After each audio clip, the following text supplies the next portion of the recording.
And we request all participants to kindly keep their microphones muted. Thank you.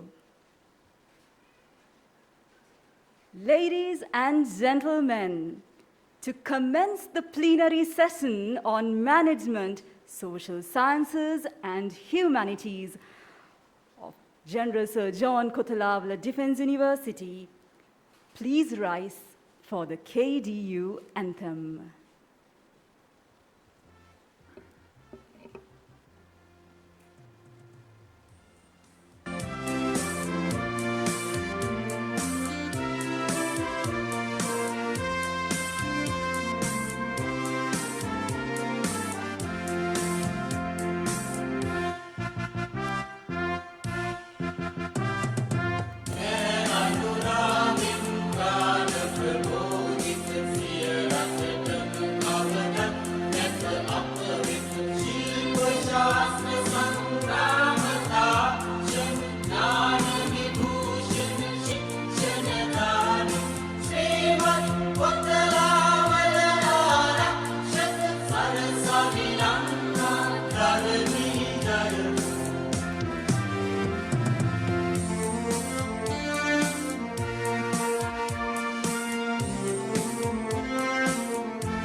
Ladies and gentlemen, a very pleasant afternoon.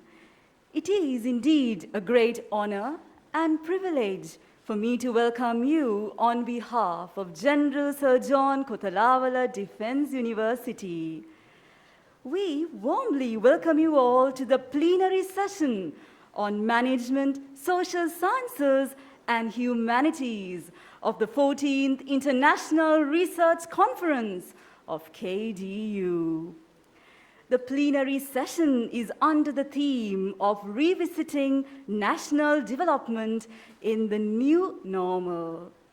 Indeed, we are fortunate to organize the session on virtual space amidst the challenges brought on by the COVID-19 pandemic.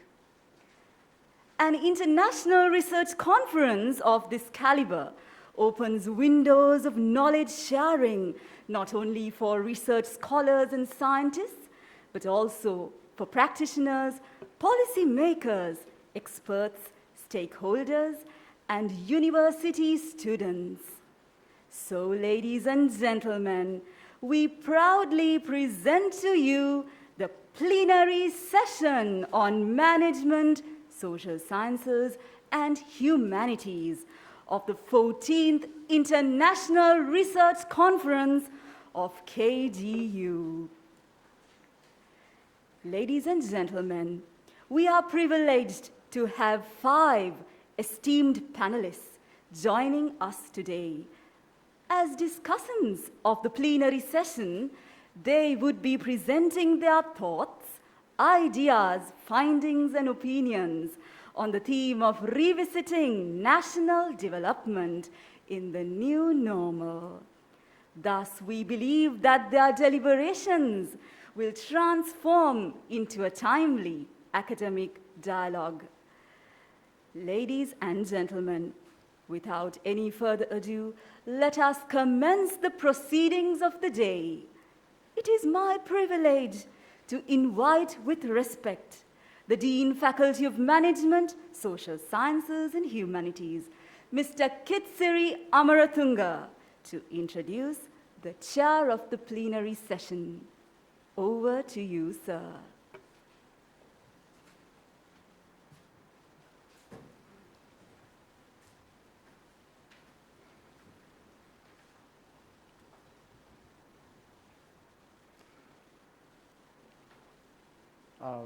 Very good afternoon, ladies and gentlemen from Sri Lanka, and also very good morning to those of you who are joining from the West, especially the UK. And as the Dean of the Faculty of Management, Social Sciences and Humanities of General Suren Raghavan Defence University, I warmly welcome all of you to this faculty plenary session of the KDU International Research Symposium Research Conference 2021.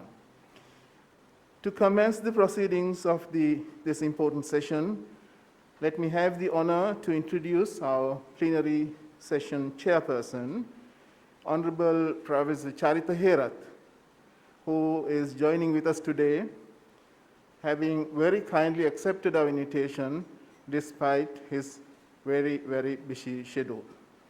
Professor Charitha Herath is an honorable member of the present Parliament of Sri Lanka, and he is the current chairman of the Parliamentary Committee on Public Enterprises, known as COPE.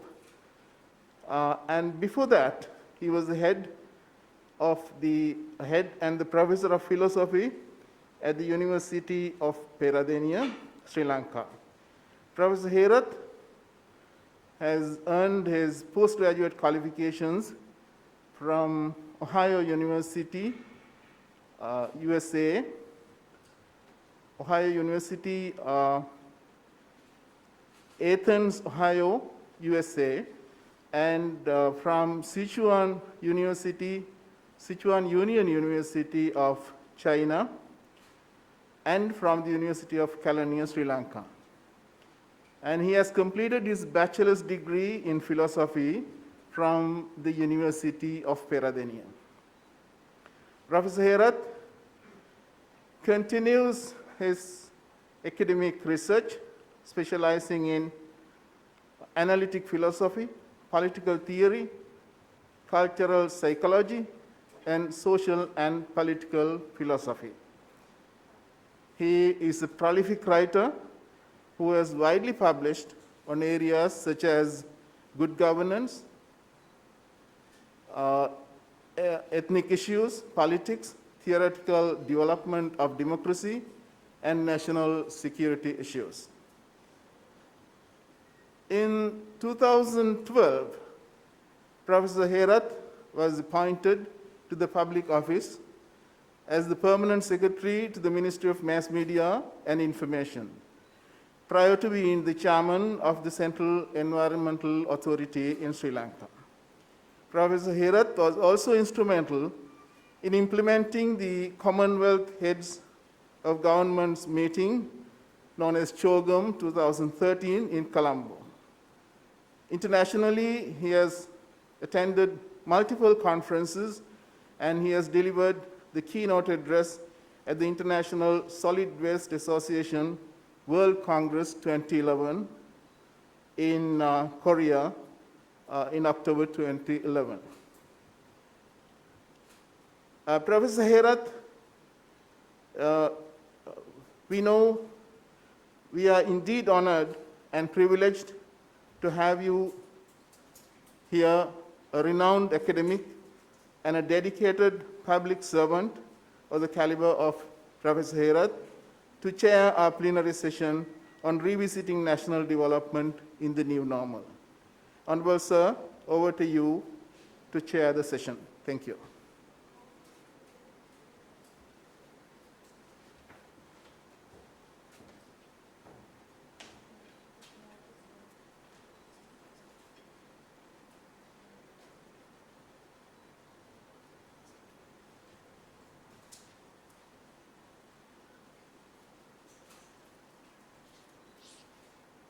Good afternoon, ladies and gentlemen. It is great pleasure and honor to be invited to this plenary session as the chair of the panel. And I really like to see these 4 papers which are going to present in this sessions. Our theme today is revisiting national development in new normal. It covers huge areas and multiple sections in from our day-to-day life to academic places. So I would be really happy to listen some of the key findings of some of the papers presenting here today. KDU has been one of the very important academic institutions in our country. We are really keen to look at some of this kind of research works that they are initiating. Having said that, let me start the sessions today, and each speaker will be given 25 minutes for their presentations, and after the presentations, after all 4 presentations, we will be opening the Q&A sessions for our viewers. So according to the agenda, we'll start the first presentation. The theme of the presentation is the place of accounting in new normal. I would like to invite Professor Hendrik Vollmer for this presentation. Professor Vollmer is Associate Professor of Accounting at Warwick Business School, and he obtained his PhD in sociology at Bielefeld University, Germany, where he also completed a diploma in sociology. He was also a visiting student of MSc in Science and Technology Studies at University of Edinburgh, Scotland. His specialties includes accounting, social theory, environmental humanities. Professor Vollmer is course director of the MSc program in accounting and finance and race equality champion at Warwick Business Schools. This over to you, Professor Vollmer, for your paper. Thank you very much. And it is a great honor and pleasure to be with you today and to join you from afar. I will try to share my screen such that I can show you my slides.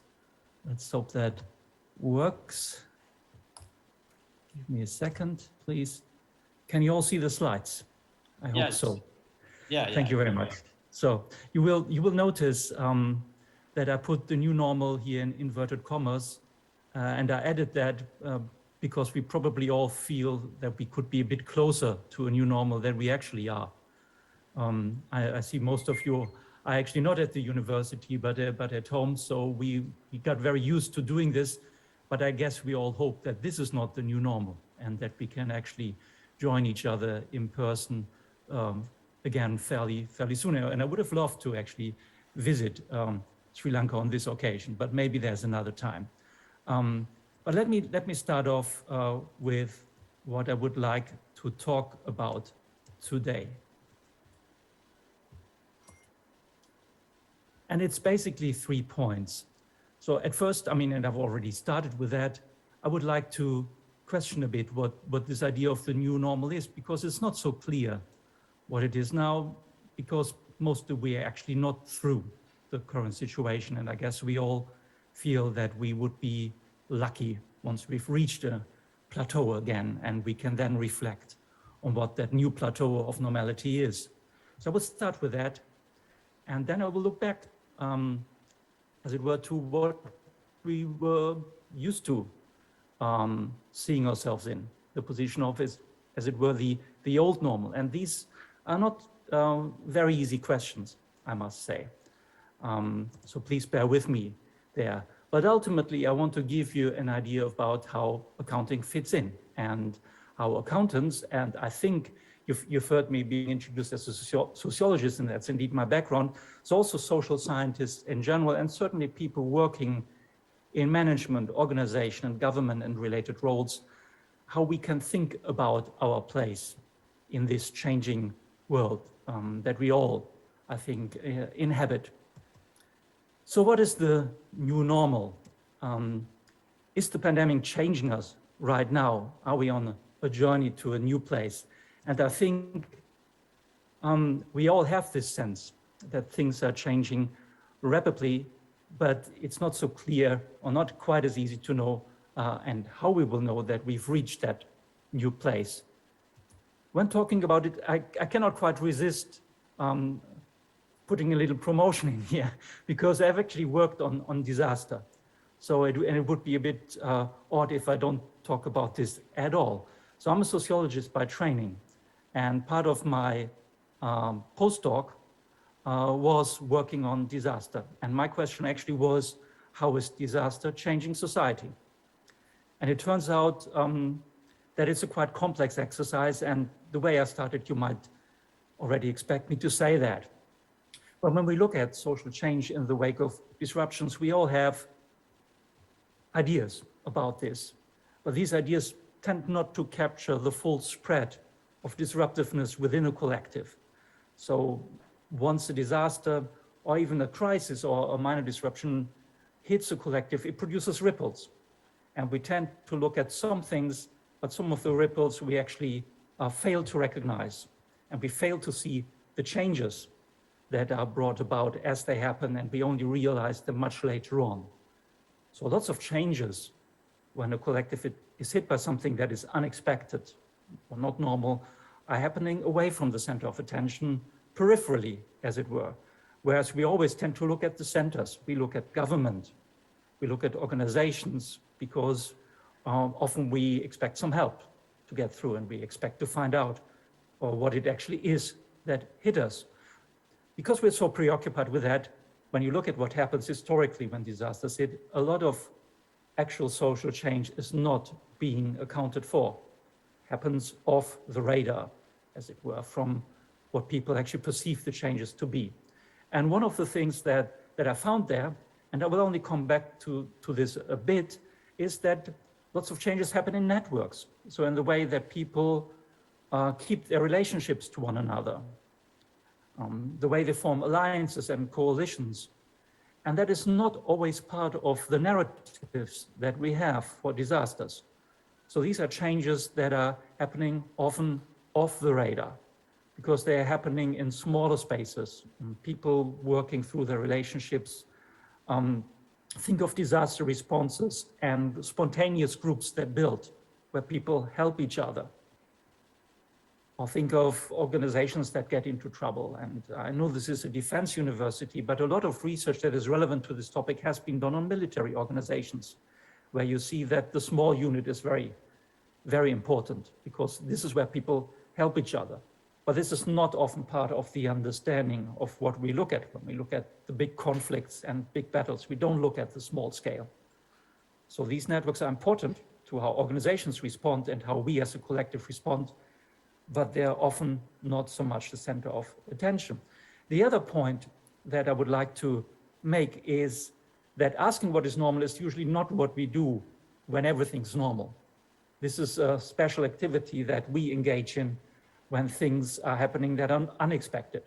So this is really part of the present situation that we're asking this question. We probably won't be asking this quite as much anymore once we're through. And part of this is that we only realize what is normal once we've lost it, right? So one of the ironies is that we don't talk about normality a whole deal, because we are just happy to go along with whatever it is we're doing. And if something happens that stops us, then we notice what is normal. So that's a preamble, but just to give you an idea about the background to what I want to talk about. And now I will turn to accounting. And actually, this is not a question, again, that we usually ask, what the place of accounting is, because we feel that we should know. And we will just play along with whatever understanding of accounting, management, maybe finance and business around it is in place. And we will not usually challenge it. But if we do, things become easily quite contentious, because we don't often have a clear agreement on this that we could just draw on. And I would like to suggest that there can be at least 3 broad schools of thought, the way that people consider accounting and its place, not just in organizations, I should say, but in society as a whole. So if you think about accounting, you want to place it, you want to connect it with other spheres of human activity, and you want to find a place of relevance. Where can accounting actually help you, and where does it have something to offer?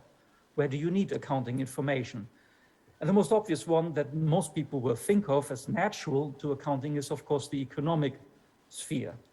But there are at least 2 other ways in which people talk about accounting. And very important is the public sphere.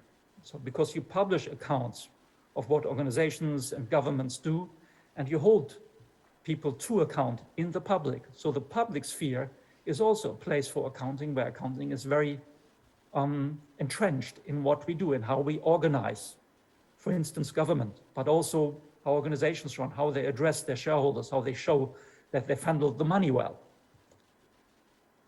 And lately we talk more and more about the ecosphere. And that obviously has to do with the global challenges we are facing. But there is social and environmental accounting, and it's a broadening field, and we rely on this. If we want to manage climate change, we need data. We need to know what organizations are doing, what they're contributing in order to manage this. So this is becoming also more and more important, because we need that accounting information to actually understand our place in the ecosphere and how we are affecting it. And there is literature, when I say these are 3 broad schools of thought, this is just not me talking about this. So the economic sphere, I've said that this is the most kind of commonsensical view probably to place accounting. But if you look at that, and people like Anthony Hobb would have done this, you see that accountants there work together with economists, basically, because economists have the concepts that we use to then put things into accounts. And it's a kind of division of labor by making the economic visible to other people and to society, and to give people an idea about economic value in keeping track of economic value within organizations. And that is just not keeping track of the money, that is keeping track of resources and all kinds of other things. In the public sphere, this is more about accountability. So there are all kinds of issues, and they don't just need to be about money. This is also about policy making, about governments committing to missions and putting it out there in the public sphere, putting it to account, but then having to give account of what they did, having to report back to Parliament, to public. And finally, I've talked already a bit about the ecosphere, but if we want to manage that, we need accounting in there as well. And we probably all have the feeling by now that we need more and more of this, because we haven't been doing very well on this space. So if we look at these 3 broad areas of accounting, you will immediately get the sense that there have been long-term changes in the relative weighting of what you might call the placements of accounting. So this is about putting accounting into the service also of different constituents and stakeholders. And these are 3 schools of thought. You might see that the economic is where accounting comes from, and where the profession of accounting finds a natural seeming home. And this is certainly how the accounting profession tends to still present itself mostly. But if you look at the accounting profession, you see that the other spheres are gaining in prominence. So if you see how professional associations actually talk about themselves, you will see that they actually talk quite a lot about the public interest. And they also increasingly talk about the ecosphere. So you will get the sense that historically, if you look at a little picture here, that we are drifting towards the right. So what does it say about our present position? And I've rushed a little through this just to arrive at this point, and now we can take a breather and maybe consider this a bit. So is the place of accounting changing? Certainly the official discourse has been changing. The ways governments talk about themselves and their role in the world has been changing. And it has to do also with the pandemic and with the current period of disruptiveness. I mean, there's no place here, and I wouldn't have the expertise to do so, to give you kind of an overview of this. So I want to talk about accounting and the service to which accounting has been put in the present period. And I should also say that I'm, of course, in my perspective, pretty much set by my current circumstances here in the UK. It's been so kindly introduced. I'm actually German, but I've lived here for a while. And of course, that is how I now look at things. So just to give maybe a bit of a disclaimer to what I'm about to say, because of course I'm observing more the UK government, even more than I would be the German government at this point in my life. But I see when we look at government response to the pandemic and to the expectation of coming out of the pandemic, we certainly see that the economy is attracting a lot of attention. So managing the effects of the pandemic is an economic issue. And you see how much the government and organizations nowadays bring this to the fore, because it is a question of getting the economy back on track, as people say. Here in Britain, it's the slogan of building back better. And it starts with the economy.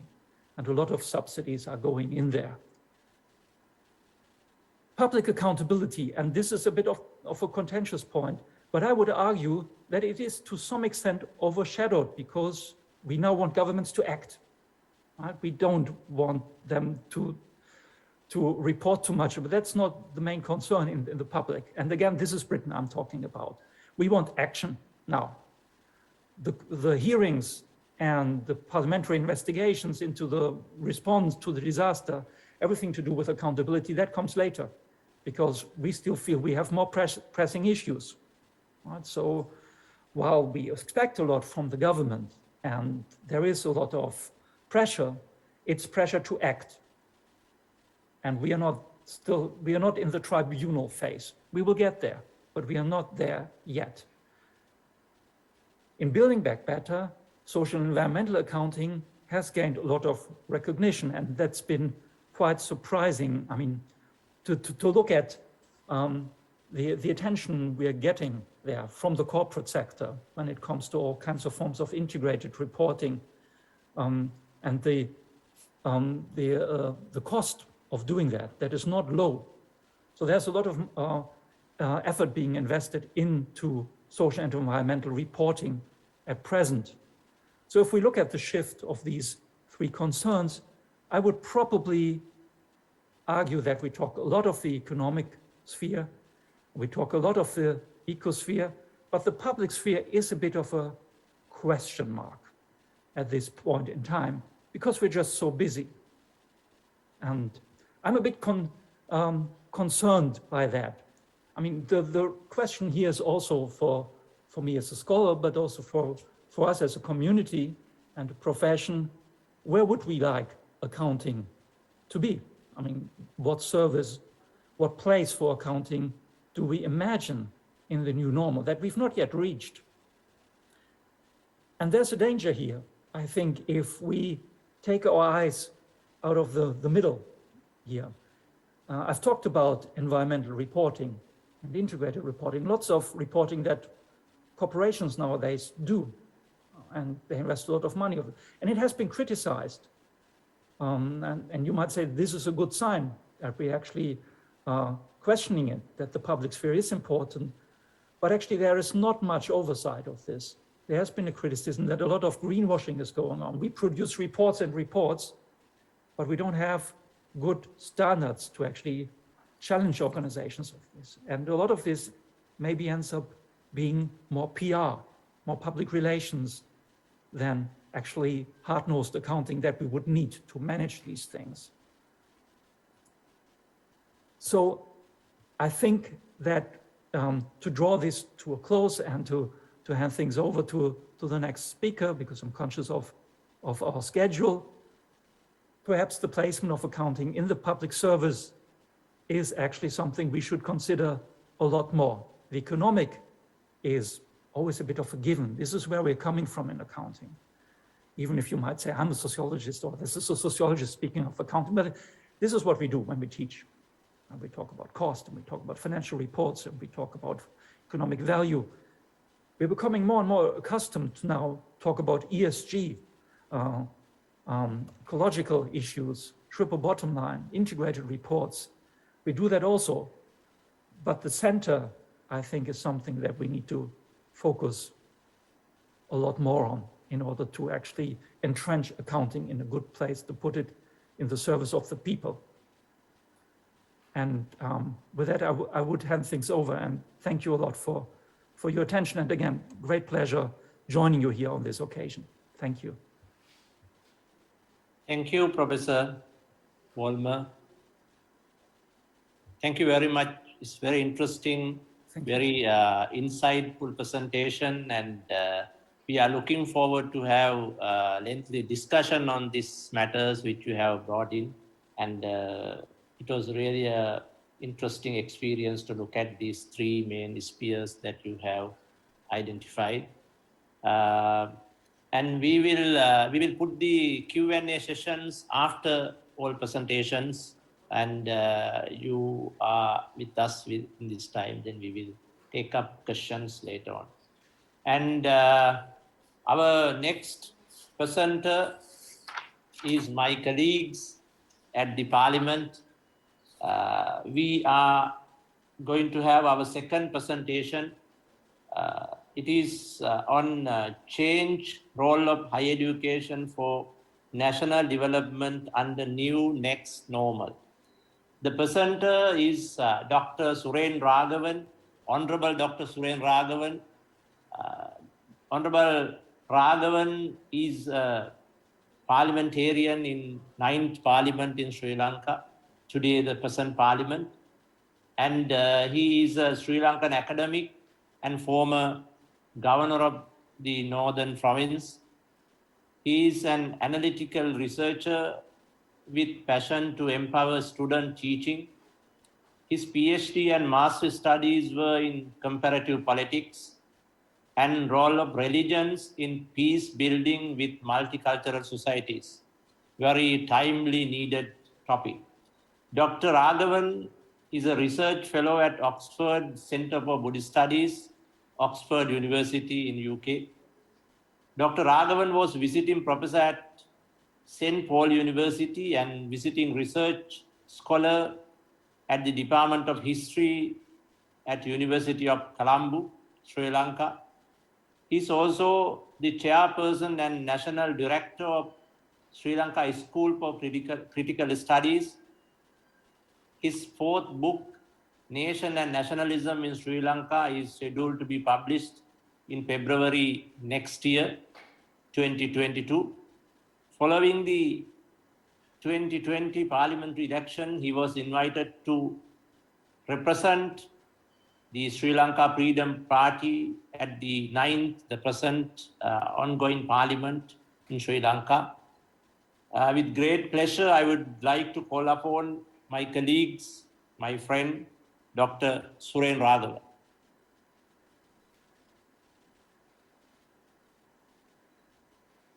Thank you. It's been actually a privilege to wear the academic cap in between Parliament sessions. Actually, Parliament is meeting less days these days because of given conditions of the new norm that we talk. I have two entry points to make. One is of happiness nature, wishing our chair, Professor Charitha Herath, a happy birthday. And thank you very much. And continue your contribution to this nation as you did in academic, now in political and also particularly civil administration. Second, my entry point is of a confession nature. I'm actually in Jaffna, the northern part of the country, accompanying two ministers who monitor some urgent development projects like potable water and other things. I told them that I have this important thought sharing, and I'll do that and get back. They are waiting, their team is waiting the other end, because as chairperson introduced, I am of bi-ethnic nature.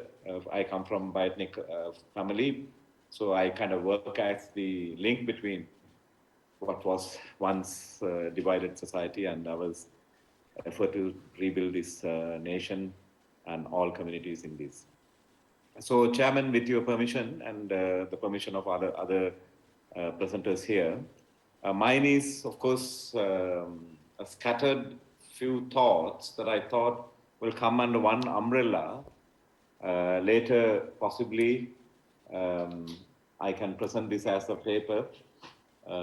So therefore, true to his background nature, Professor Vollmer was highly Germanic and technical in his presentation and precise. Mine is going to be more on a conceptual approach to these two grandiose ideas and newer thoughts that have. The cross-fertilization and the interlocking relationship between higher education and national development is known to all of us, or at least since the 1980s after Berlin Wall. This has been the predominant discourse in state reformations. One is the higher education and the purpose of it. Actually, it's a good place to talk because we just came out of a wave of social discussions, protest, and political, political jolt about the John Kotlavala University itself, whether it should be a full academic university or whether it should have, since it's a military nature, whether it should only limit itself to continue as a military academy. I think Chairperson and myself, as our own political readings, we were on two camps on this thing also. And I suppose that shows the reality. That shows the reality of the political dimensions of changes that we are facing. As Prof. Vollmer earlier said, what is our new norm will be only compared to what was normal actually. Was that actually normal? Are some of the questions that we need. I suppose we could continue our discussion. But according to many accepted world researchers, the countries who have invested in higher education have experienced, number one, deepening their democratic contract with the citizens. Number two, an economic progress. Though some would not like to take this as a model, China is one great model which transformed 400 million people from the line below poverty line to working middle class within a period of 30 years.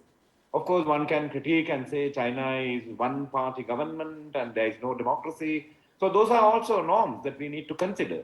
What do we mean by democracy? Is it for whom? Is it for a satisfaction of few accepted institutional norms, or actually people, the citizens, people who are at the bottom line should benefit from what we define as a democratic process? So 40 years, so between 35 and 40 years, I was told, I think these records are right. One kind of have always questions when data comes from China, but I think this data is verified.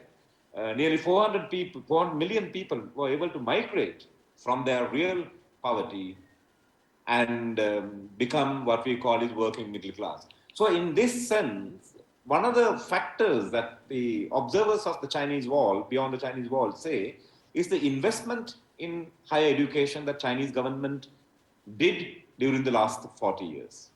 Nearly about 30 million Chinese students travel world over to Europe. I don't know Warwick University, how many Chinese students are there. And when I was studying in Kent and then Oxford, during the student orientation week, we had to put up boards in Mandarin. The library, canteen, facilitations, and the research room, and all those things. That shows that the aggressive manner that Chinese students, even with little knowledge of English, are willing to come to the Western world for higher education, because the important role played by higher education in the Chinese society. While one may wish to hear definition about what is higher education, what is actually national development, I think those debates are not for this forum, because there are a number of schools. The chair will agree with me, because philosophical approach to what is development, philosophical approach to for whom is this development, all that we can talk, but those are luxuries. But at the moment, what we are trying to talk about is how do we survive with our values under these so-called new norms. It's a global human experience, an eye-opener, that the world order, the very essence of humanity, has been challenged by this virus, unseen by anyone, and still unknown of its origin, and unknown where it's going to take us. We have, as a human family, we have tried to deal with it, take the challenge that have posed us, but with a cost, huge economic, social, and human cost, depending on each country. But particularly as a political scientist, I was kind of taken aback when I read some statistics. It is actually the developed, as we call, the so-called developed countries faced the biggest challenge. Per capita death rate, per capita economic loss seems to be very high on this category of developed countries. Therefore, it brings back to ask the question, what exactly we have been defining as development? So this new norm and the neo-reality of social functions have forced us to rethink what we believed as development and what we believed as higher education, and how we did higher education, how we approached the whole idea about national development. World record shows that developing countries are paying a bigger price in terms of economy and in terms of their readjusting with this. My take has 3 key points. I will be very quick with these 3 points, which later we could add on.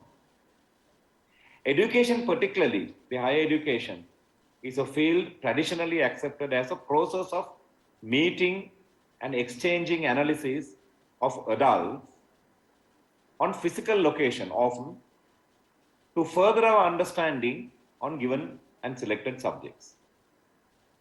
It has physical dimension, it has a gathering dimension, it has a exchange process, and often on a physical and one-to-one, face-to-face basis. However, COVID-19 challenged the very essence of that.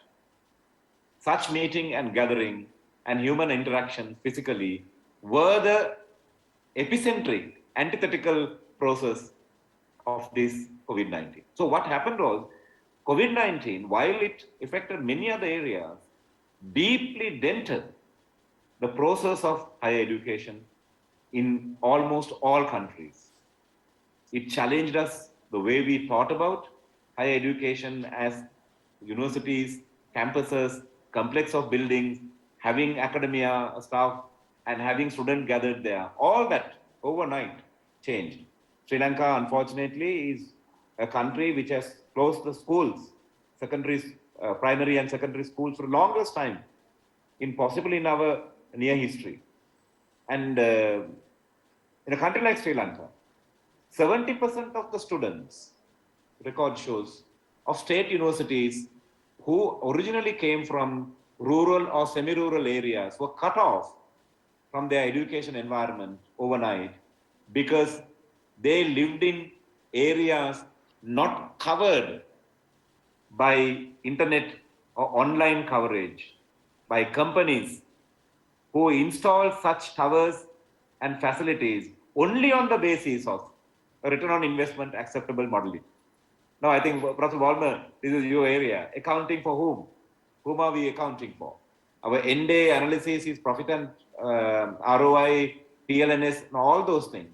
Are we only going to continue to do on the basis of our early accepted model of profit on, return on investment? And that was eye-opener for many of the governing bodies like us in the parliament and outside, that these companies have not erected towers where they found the profitability is lower, and those students in those areas were completely cut off, and there are fundamental human rights of education getting involved. While the country was able to readjust and start teaching, they were unable to get into the mainframe of that activity because of this disconnectivity.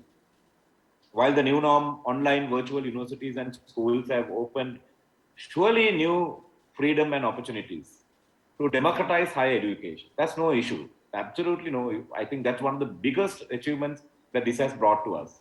That is to say that previously, university education was behind the wall. It was kind of an elitist approach. Those who were not enrolled could not enter those gates. I mean, that's the norm we had. But the new norm has said, no, university academic can teach and it can come on live via virtual. Anybody who is interested can approach them and learn from them, irrespective of their preconceived notions of qualifications or entry criterions. So this, I think, one of the most dramatic democratization of our education. And in fact, real investment per rupee, if you want, how much of money we are spending on running our universities, and how far the university academic material, academic discourse is reaching the real citizens, including our registered students and citizens who are not registered regular students, but willing to learn on a given subject of their own interest. I think that COVID-19 had broken this elitist barrier between the learned and willing to learn. I think that's one of the positive things that I see as point number one. Therefore, this norm, while creating paradigm shifting in our intrinsically interwoven relationship between higher education and national development, it has offered us a new opportunity to revalue our philosophy, orientation to these two concepts, what education and what development. And then, of course, a connecting question will be, for whom is these two activities are done in a state like Sri Lanka particularly? What is actually the benefit of a society with higher education? And what are the real development of the society? And how far that reaches the most common citizen on a social contract is the question that I think COVID-19 under new norm is raising to us. COVID shows us, since this is a military academy, maybe I need to say this. COVID has shown us health security is equally important as much as hardware militaristic approaches and security for a country. I don't think one can replace the other, but in a country which had 30 years of protracted war, there may be a tendency to place our values on the institutional structure, institutional importance, and the governance importance of the military hardware structures. But it shows to us that even being an island, we could not prevent. I mean, we have only one international airport in this country and one operative port, Colombo Port and Katnayaka Airport. Had we closed these two airports, we could have maybe closed our entire country. But we could not, even with that such narrower gates, we could not prevent COVID coming and taking our country by storm. And today we, in fact, until last week, we were struggling as one of the challenging countries in Asia. Thanks to the government's initiatives, we are fast-tracked on our vaccinating program, and 45% of our population is double vaccinated. And we are moving, I think, in this direction. By all means, another 2 months' time, we will be able to cross the margin of safety of double vaccinating. So this shows, there, of course, the military operationally helped us, but it shows that a country's security lies under two major issues. One is food security and the other one is health security. Along with our military security, these need to be prioritized in our redesigning our new norm or the next norm that I think whatever the next norm will be. Almost all the states will face long recovery period from deep debt. There is no question about it. World Bank, IMF, ADB had predicted this. But simply financing the prevention of the economic status quo is very dangerous. It would mean that we haven't learned anything from this process of this COVID.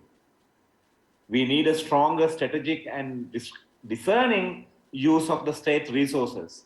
Actually, our chairperson is the chair of the committee which oversees, supervises and demands accountability from state agencies which are in either service or product business from the government to the public. So that again shows us where are we, are we going to continue the business as normal, or are we learning lessons from COVID-19 and under this new norm and asking where and how shall we change these structural operational changes that we need. Such change must essentially be to be relooked at on the basis of a deepening democracy and how the last person of our society can manage their post-COVID life as well as the next norm, whatever the norm. And this situation of learning curve, I think a country like Sri Lanka can do it faster because ours is a smaller economy, medium-sized population with fairly integrated communication and other infrastructures compared to our country of our size and the GDP level. A crisis management response based on participatory democratic agenda, especially sensitive to the multicultural identities and political formation of this country, Sri Lanka would enable a fair and just transition to a different kind of post-endemic economy and a social contract between the state and our citizen. It is a response which the protection of the material daily life of the last person of our society, unprotected citizens today, the creation of value for the state, and the promotion of more sustainable jobs and economic activities for tomorrow. Moreover, thus, post-COVID structural agenda is only possible if we consciously and deliberately change the design and delivery of our higher education system in a manner that reaches the subaltern of our society in order to redefine what actually national development will be. I thank you. Thank you very much. You have another 5 minutes more, but we will get that 5 minutes for the discussions. And we expect and we hope that you will be, though you have very busy schedule today. I know that Dr. Raghavan is in Jaffna and he's having some consultations, some workings, but still we are really happy that you will be waiting with us for these discussions as well. And Dr. Raghavan's presentation was very interesting, and he was touching very important couple of philosophically related matters to this disaster. And I think we could have a very productive, lengthy discussions when Q&A sessions will begin. And I will now call upon the third presenter of our plenary sessions. This is the third presentation of today's proceedings, Professor Dakshina de Silva. Professor de Silva is Professor of Economics at Lancaster University in UK. Before joining Lancaster, he worked at Texas Tech University, USA, and he has been affiliated to a couple of other institutions as a scholar at Korea Institute for International Economic Policy in Netherlands, and University of Paris, Penton Sorbonne in France, and University of Illinois at Urbana-Champaign, such a beautiful place, which I have also been visiting. It's very interesting. He has a PhD in economics from University of Oklahoma in USA, MSc in international economics, BSc in economics from Redfall University. His research interest includes industrial organizations, auctions, finance and arts, applied macroeconomics, regional and urban economics, and environmental and natural resource economics. Professor Dakshina has published widely in international publications and has been the research director in the Department of Economics at Lancaster University since 2018. He has been a regular speaker at international conferences such as European Association for Research in Industrial Economics and the International Industrial Organizations Conference. He has delivered guest lectures in many institutes, including Korea Institute for International Economic Policy, Western Economic Associations International, San Francisco, Sorbonne Business Schools, and Asian Meetings of Economic Society, Hong Kong. Professor De Silva was recipients of several international grants and scholarships from reputed institutions. I am really happy and privileged to call upon Professor Dakshina De Silva for his presentation. Thank you very much. Thanks for the very kind introduction. Let me share my screen.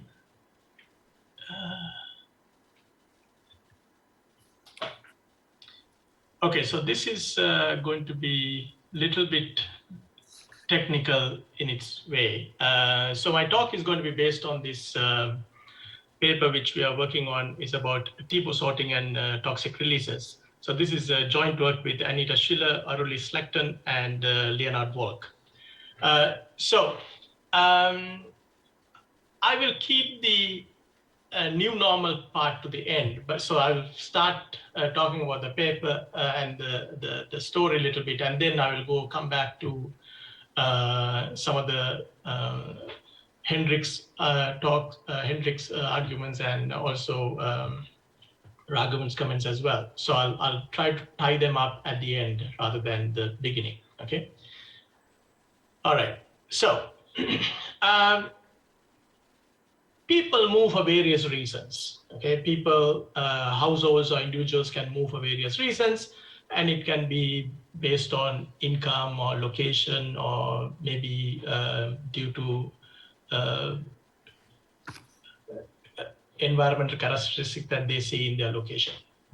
So our study is in about United States. So in United States, about 40 million Americans move every year. That's about 13% of the population. So this is quite a large amount of people move from one county to another county, okay? According to the US Census Bureau, they say the primary motivation to move from an area was a housing related. Okay, so they were not satisfied with their neighborhoods, maybe because of their environmental quality is one of those areas you can think of. And then some people may have better income, so they can move upwards. Okay, that is one of the things.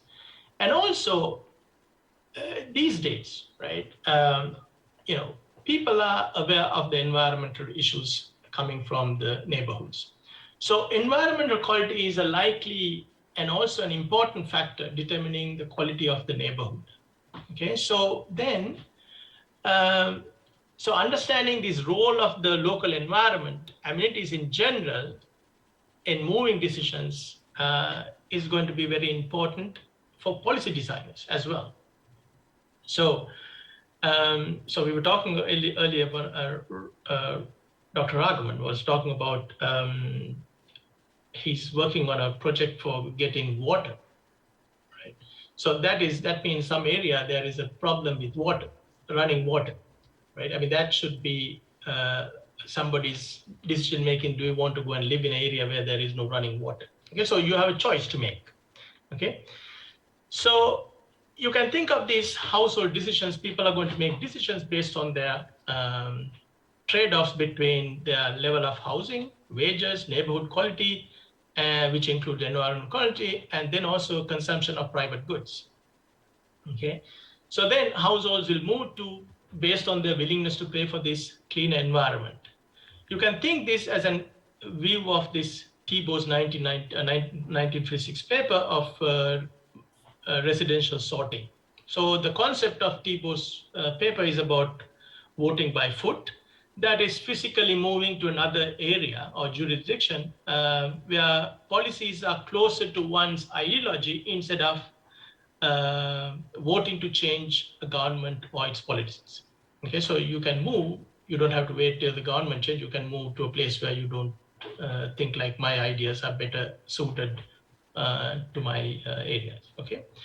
So in this case, if this is not addressed properly, what is going to happen is that in this case, poor households end up in more polluted areas, right? If you're a wealthy person, you don't want to live in a poor neighborhood with bad pollution indexes, so you move to a cleaner environment. So in this case, so what is going to happen is this kind of sorting indirectly will affect, areas with, a lot of people staying in areas where there is a lot of pollution and some people are moving away. So this is called residential sorting in a way, okay? So in this paper, right, so our objective in this paper is to explore the relationship between migration within the, let me see, I cannot see here, hold on. Within the US and income and local pollution, okay?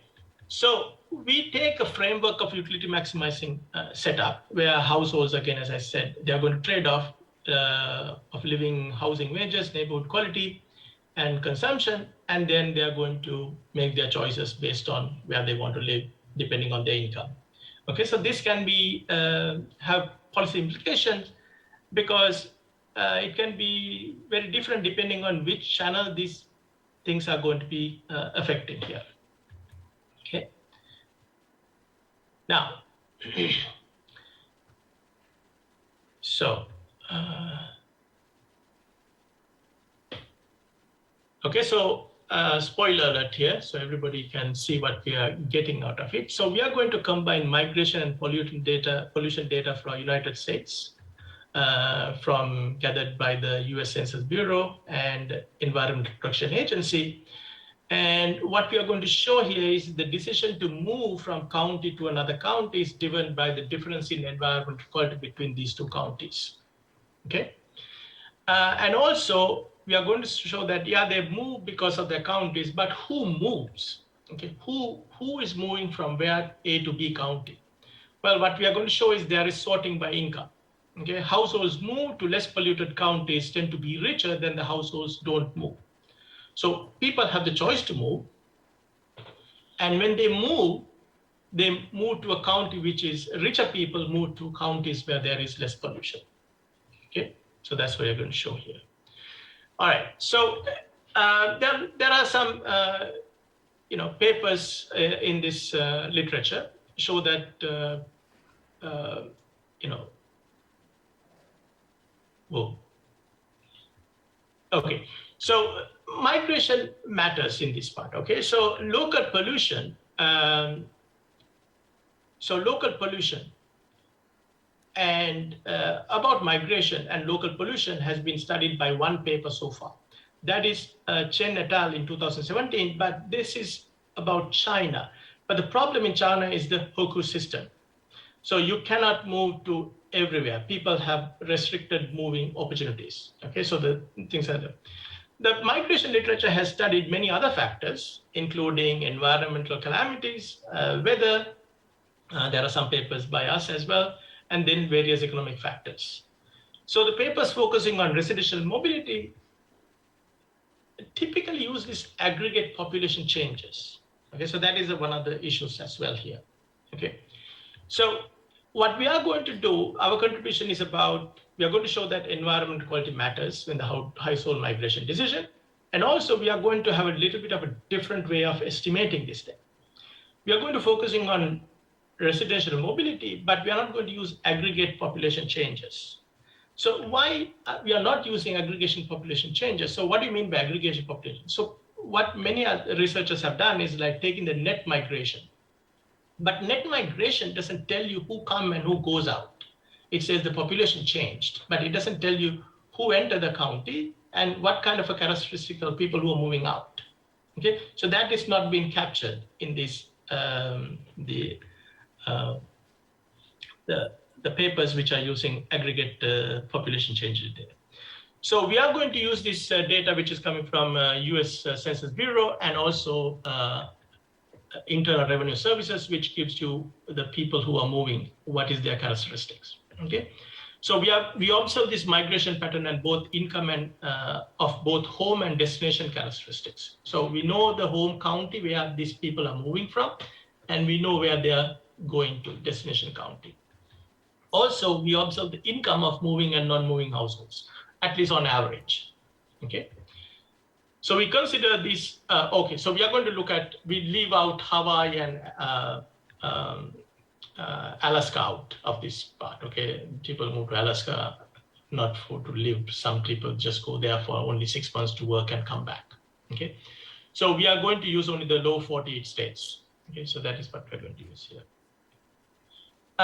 Given the time, all right, so I'm going to skip some of these slides, okay? I mean, if you want me to come back, I'm happy to come back, but I don't think this discussion is not very interesting here, okay?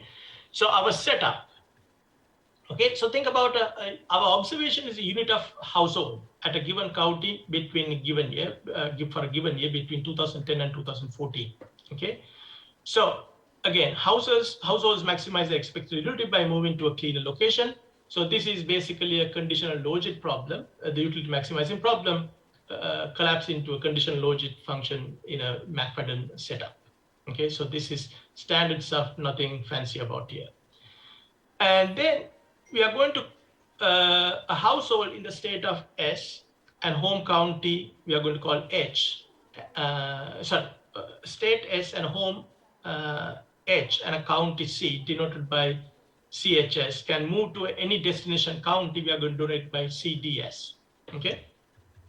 Now, so we are not going to consider moving within the county analysis because we have a unit of observation is moving from county to county. So people move from, I used to live in Lubbock, Texas, okay, where Texas Tech University. So if I move from Lubbock, Texas, from north side to the south side, yeah, it's maybe because I built a house or I bought a house or whatever it is, but that's not in this regulations, okay? So we consider lower 48 counties. So this gives us 3,109 counties. So each, now in US, you can move anywhere, okay? Nobody is going to restrict where you want to live.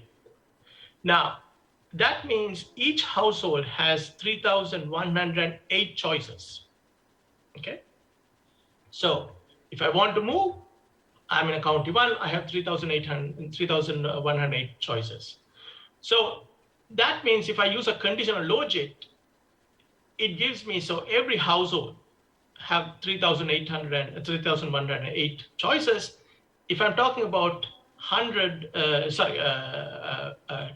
10 households, my number of observations go to 30,000, right?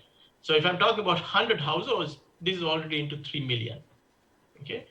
So what we are going to do is we are going to estimate this. Oh, so let me talk about this one, okay? So here is what we are saying. This is one household, CHS1, has these choices to go to CD2, D1, or any of these counties in state S1, S2, and S3. But they decide to go to this county here.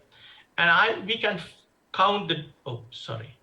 we can count the distance between any of this, where they move. Okay, so that is also possible because we know the county distance between each county. Okay, so here is the data looks like. Take like a couple of minutes and show this one. I can take it. How can I take this out? There you go. Okay, so this is a home state and a home county. So this is Alabama County in the state of Alabama, County 1. So this is the destination county and destination state and destination county. So these are all the non-migrants. They stayed back. Okay, so there are 17,696 households. They stayed back. The average income was $54,900. Okay, so look at this.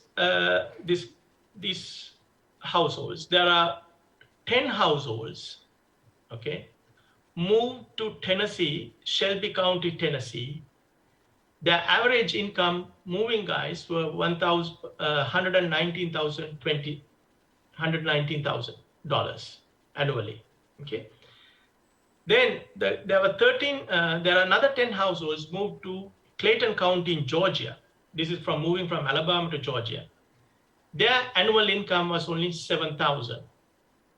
Okay, so this is, you can see this is quite, large amount of differences here. So this is relative income. These are the people moved to this Clayton County compared to people who stayed back, and people who moved out to Tennessee, Shelby County is 2.15. Okay, so now I can figure out who moved where and what was their income. Okay, so that is what we are going to do here. So you can see here net migration patterns. Many people try to go to the coastal areas, Florida and Texas. That is where people kind of generally move out of these less populated areas, rural areas, New Mexico and stuff like that. Okay. Now, then we have this Environmental Protection Agency data that gives you each plant how much toxic releases they are done. They are emitting to the local neighborhood. So EPA toxic release inventory started after the Bhopal disaster. Some of you may know, but anyway. So for each county, we know how many firms are there and what is their release of chemicals, and we know the latitude, longitude of where this firm is located and stuff, and what is the industry sector. Okay, so that is not important here. Then what we are going to do is we are going to collapse all this data. So this is a industry level, firm level data, but I know the county. Now I'm going to collapse it to find out how many firms are there and how many compared to rest of the other firms. Okay, so we are going to call something called TRI ratio, number of TRI reporting firms in a county over the number of establishments in a county. So this is my toxic measure. Okay, this is my toxic measure, and also how many non-whites versus total population is there. Okay, so important part is the TRI ratio. That is my toxic measure to see what is the county's toxicity. Okay, how clean or dirty the county is. As you can see, this is toxic release patterns. This is the TRI reporting ratios. Okay, plant ratio. And then this is the particle matter. Particle matter is the pollutants emitted to the air, which is smaller than 2.5 micrometers. Okay, micrometers. So you can see here, but this is not necessarily capturing the pollution. This may capturing the pollution in the air or the emissions from cars. Okay, so that is what we'll control for that as well. Okay, so as I said right earlier, I said that we have this conditional logic, but we are going to estimate this using Poisson pseudo maximum likelihood, because we can collapse the data into a count model. Okay, this is analogous to, this is in the same pattern as a conditional logic. It gets me the probabilities of somebody moving out. Okay, So this is similar things has been done by Rosenson range, and some of our papers, we have done that before as well. Okay, so my dependent variable is the number of households moved out of the county from home county HT to county D, okay? So my toxicity measure is the difference in reporting firms ratio between destination and home county. So destination minus home, right? And then the X's are all the county characteristics, which are different, okay? So what do we find? As you can see, for United States, it may not be clear, but for California, Florida, you can see all these changing in difference in TRI reporting ratio. So if you have a larger number of polluting county, larger polluting industry base compared to where you are, your choice of moving to that county is less. Okay, so the negative sign is saying that I'm not going to move to that county. Okay, so again, if you are polluting the PM25, the particle matter 25, it is, if it is high, particle matter is high in the county you are planning to go, you're not going to go there. Okay, so you always try to find a place where you want to go, where the particle matter pollution is less. Now, superfunds, these are places where it was polluted before and now it has been set aside to clean up the area, okay? Now, as you can see here, we collapse the data into county choices. So it itself get me like 48 million, okay? But that's what we have here. So we are going to take some, all of United States, California, Florida, Illinois, Iowa, New York, Ohio, and Texas. Okay, so you can see the pattern is basically, what we see here is household move to less polluted areas, household move to high income counties. Okay, you don't see this part I've taken out, but it doesn't seem to move out of state, but within the state it's shorter distance. Okay, so results are robust to many things. But here's a problem in this analysis. Here we don't show who moves out and what is their income. Okay, so what is their income is going to be estimated differently. Okay, so I'm going to now estimate a model where I'm going to take the average household income of out migrants relative to the people who are staying back. Okay, so the difference, the dependent variable is the relative household income. Okay, so now I can see who moves out and the people who are moving out, what is their income. Okay, so now the dependent variable here, and now I'm going to estimate with this one, just a simple OLS will do, with the TRI reporting ratio, the difference in TRI reporting ratio. So if so this is the dependent variable. If it is more than 1, that means you're richer. If it is less than 1, you're poor compared to the non-migrants, okay? Now, as you can see here, if this ratio is higher, that means you're moving out the people who are moving out, their income is lower, okay? So what we are showing here is the coefficient of the TRI ratio indicates that on average, households move out to cleaner counties are richer than the households staying back, okay? And also they tend to avoid counties with superfunds, close located counties with high income compared to home county, okay?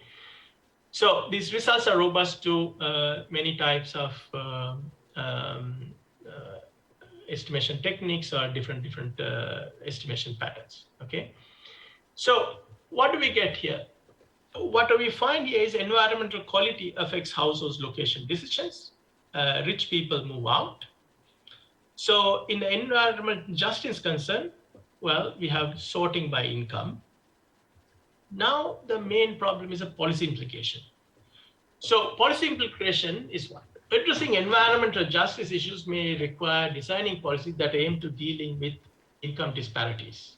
And also, simple as having available running water or education opportunities. These are all comes into play, right? So what is the new normal then? Well, think of, I can talk about UK a little bit better. There are a lot of people moving to the suburbs in United States and UK. Why? Well, many people have gone to remote access. With that, they would prefer to be in the suburbs rather than being in the city. There is no need to have face-to-face interactions anymore, right? But that also gets you opportunities for the local authorities. If you give good access to running water, simple as what Raghavan was talking about, and having better access to internet, that may be able to attract the people who are, willing to move, right? So in the new normal, it gives an opportunity to redo the infrastructure part, okay? So that is why US is trying to do an infrastructure package, but that's a different story, okay? So these kind of things are there, right? These are the things that even Sri Lankan authorities and Sri Lankan government can, or any government, it doesn't have to be Sri Lanka, can create opportunities where the people can move to places where they don't have to, at least have running water for the matter. And also, so I'm still a Sri Lankan. I travel to Sri Lanka once in a while. So there are things like the Battaramulla has the area called Battaramulla has the government offices, all these issuing passports, issuing identity cards, and so on and so forth. But I'm not sure why can't we have something like that in each province, because I'm not sure why somebody from Gaul or Jaffna or Trincomalee to come to Battaramulla for a waste the days of wages to renew their passport or identity. So that can be done in a few hours. So these are the things that can be designed. So it gives you people to live in their own areas, but then again, they have better access to higher quality of life. So they don't have to move into the Colombo area. Well, when you have Colombo area, when everybody wants to come to Colombo district, then what happens is obviously there are congestion, there will be issues with city planning, and also the housing prices will also go up. Okay, so that is also one of those things you can think of. Okay, so that's where this kind of topics are kind of interesting, but also, historically, waste dump sites has been located in poor neighborhoods with high minority ratios and stuff. So, that's where this paper is about. Okay, so I'll stop here. Oops. Thank you. Thank you very much, Dr. Dakshina de Silva. It is really interesting paper, and since I was working at the Central Environmental Authority one time as an environmental policy maker and kind of decision maker, it was so appealing and very interesting presentation that you have made today. Since even regardless of the COVID-19 situation, this is a very important issue that to be addressed in a countries like Sri Lanka at the moment, and especially, that environmental impact assessment would be the only certificate that we based on allowing people to get the permission to build houses in some areas. So there are running water issues and traffic issue and waste issue, toxic issue, all these issues are to be addressed in that same important one document, which has different kind of issues at the moment in our policy making bodies. So I am really happy to look at this paper and the discussions, and we hope that we will discuss some of the technical matters which you have brought up in this paper. It is very interesting, very scientifically driven and very technically designed paper. Thank you very much, Dr. Silva. Thank you. Thanks for inviting, and thanks for Bimali for putting me up for this thing as well. Okay. Our next presentation is on humanitarian logistic in new normal.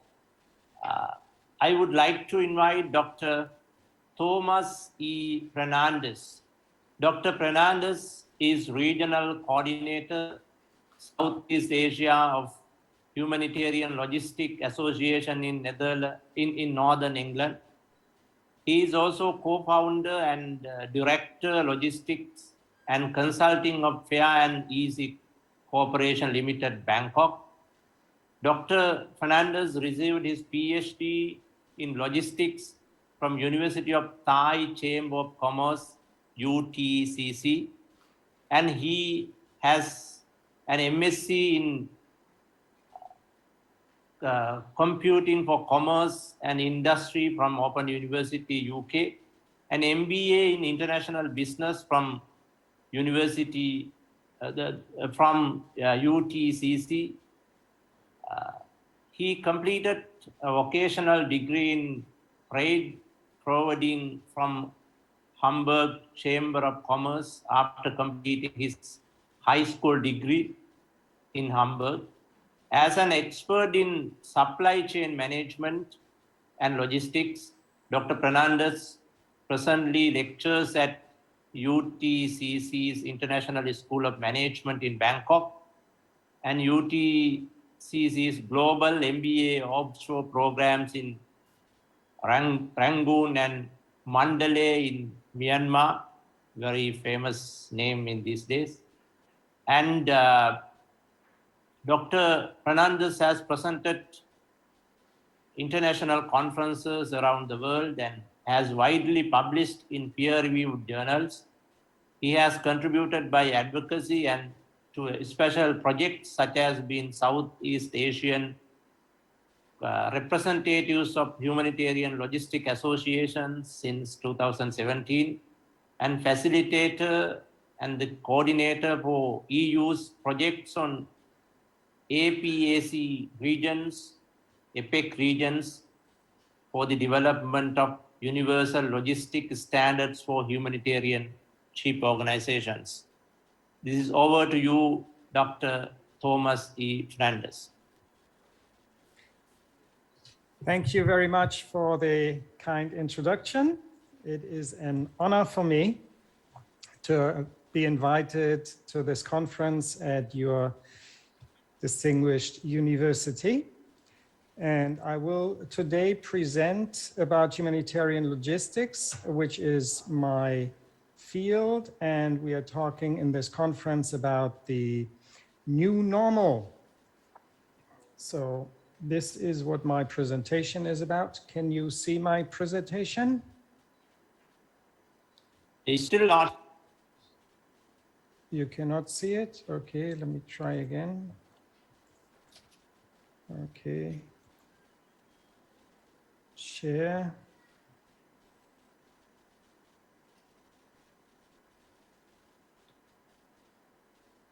Okay.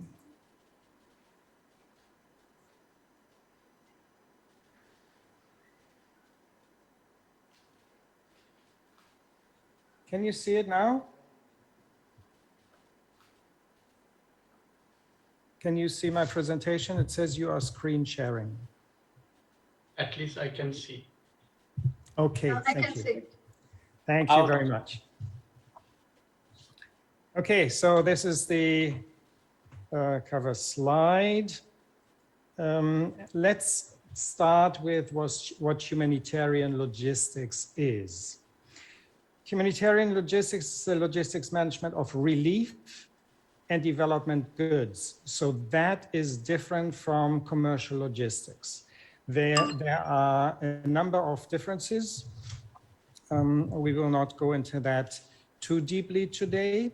Let me just say that relief goods are those that arrive after a disaster. You have an earthquake, you have a tsunami, you have floodings, volcano eruptions, and then relief must be brought to the beneficiaries, to the affected population. What this means is that a huge increase at arrivals of goods in the airport and the port will be there. The port and airport, they have limited capacities, and there are certain difficulties that result from exceeding these capacities. That happens every time. In addition to the physical cargo handling, unloading of aircraft, storing, warehouses, the cargo terminal running out of space, there is also a limitation of the number of shipments customs can process with their systems. Most countries now have automated systems, but still they have a capacity. How many can you key in per day? And the warehouses and distribution centers outside of the airports and the ports, they have capacity limitations. We have to find more warehouses, in fact, and we build distribution centers. Development goods, on the other hand, they are often donated by donor agencies or by other countries to developing countries to help them develop. This can be planned very much like commercial logistics.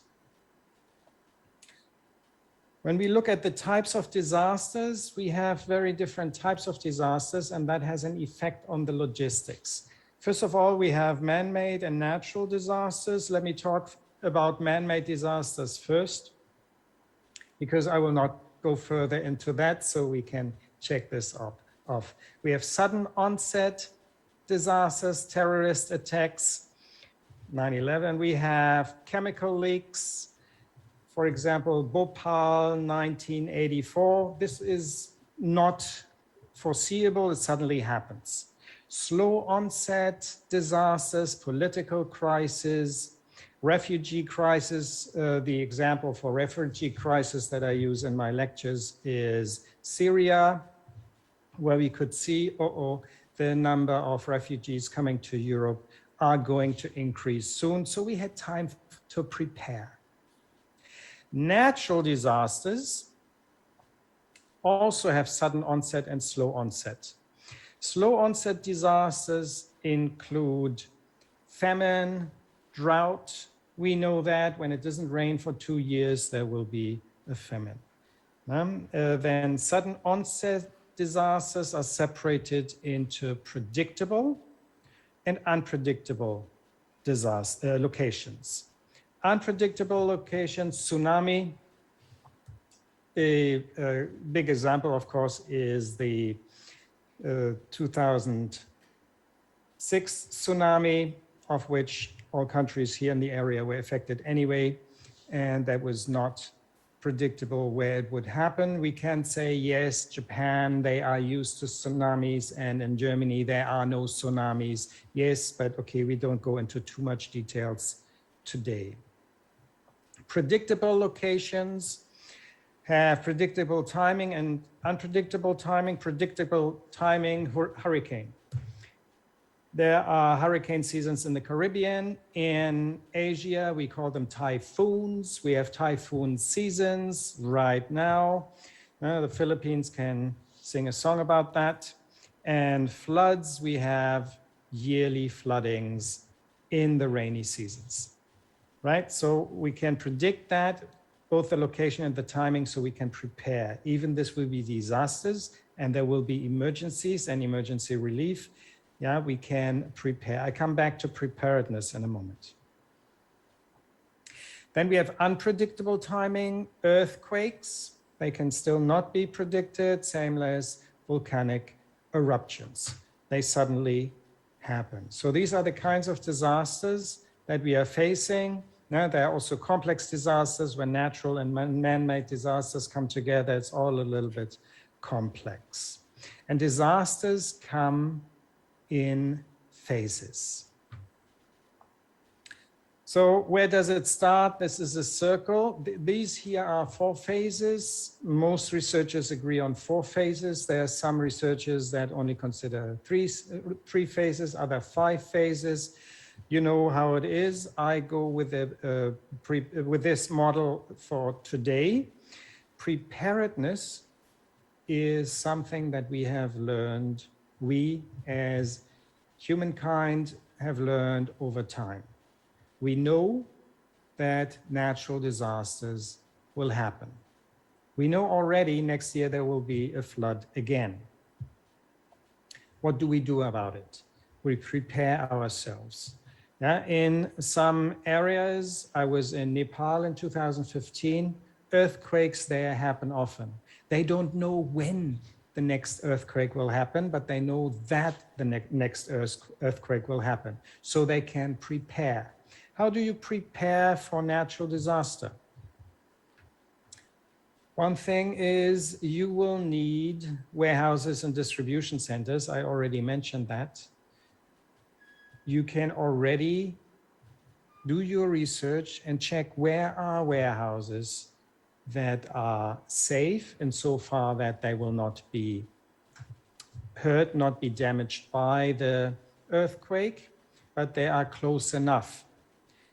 What goods will be needed? We know that we need blankets, we need tents because many houses will be destroyed, and there's a long list of goods that we store in these warehouses. Many organizations have warehouses in Dubai. There is a UN city.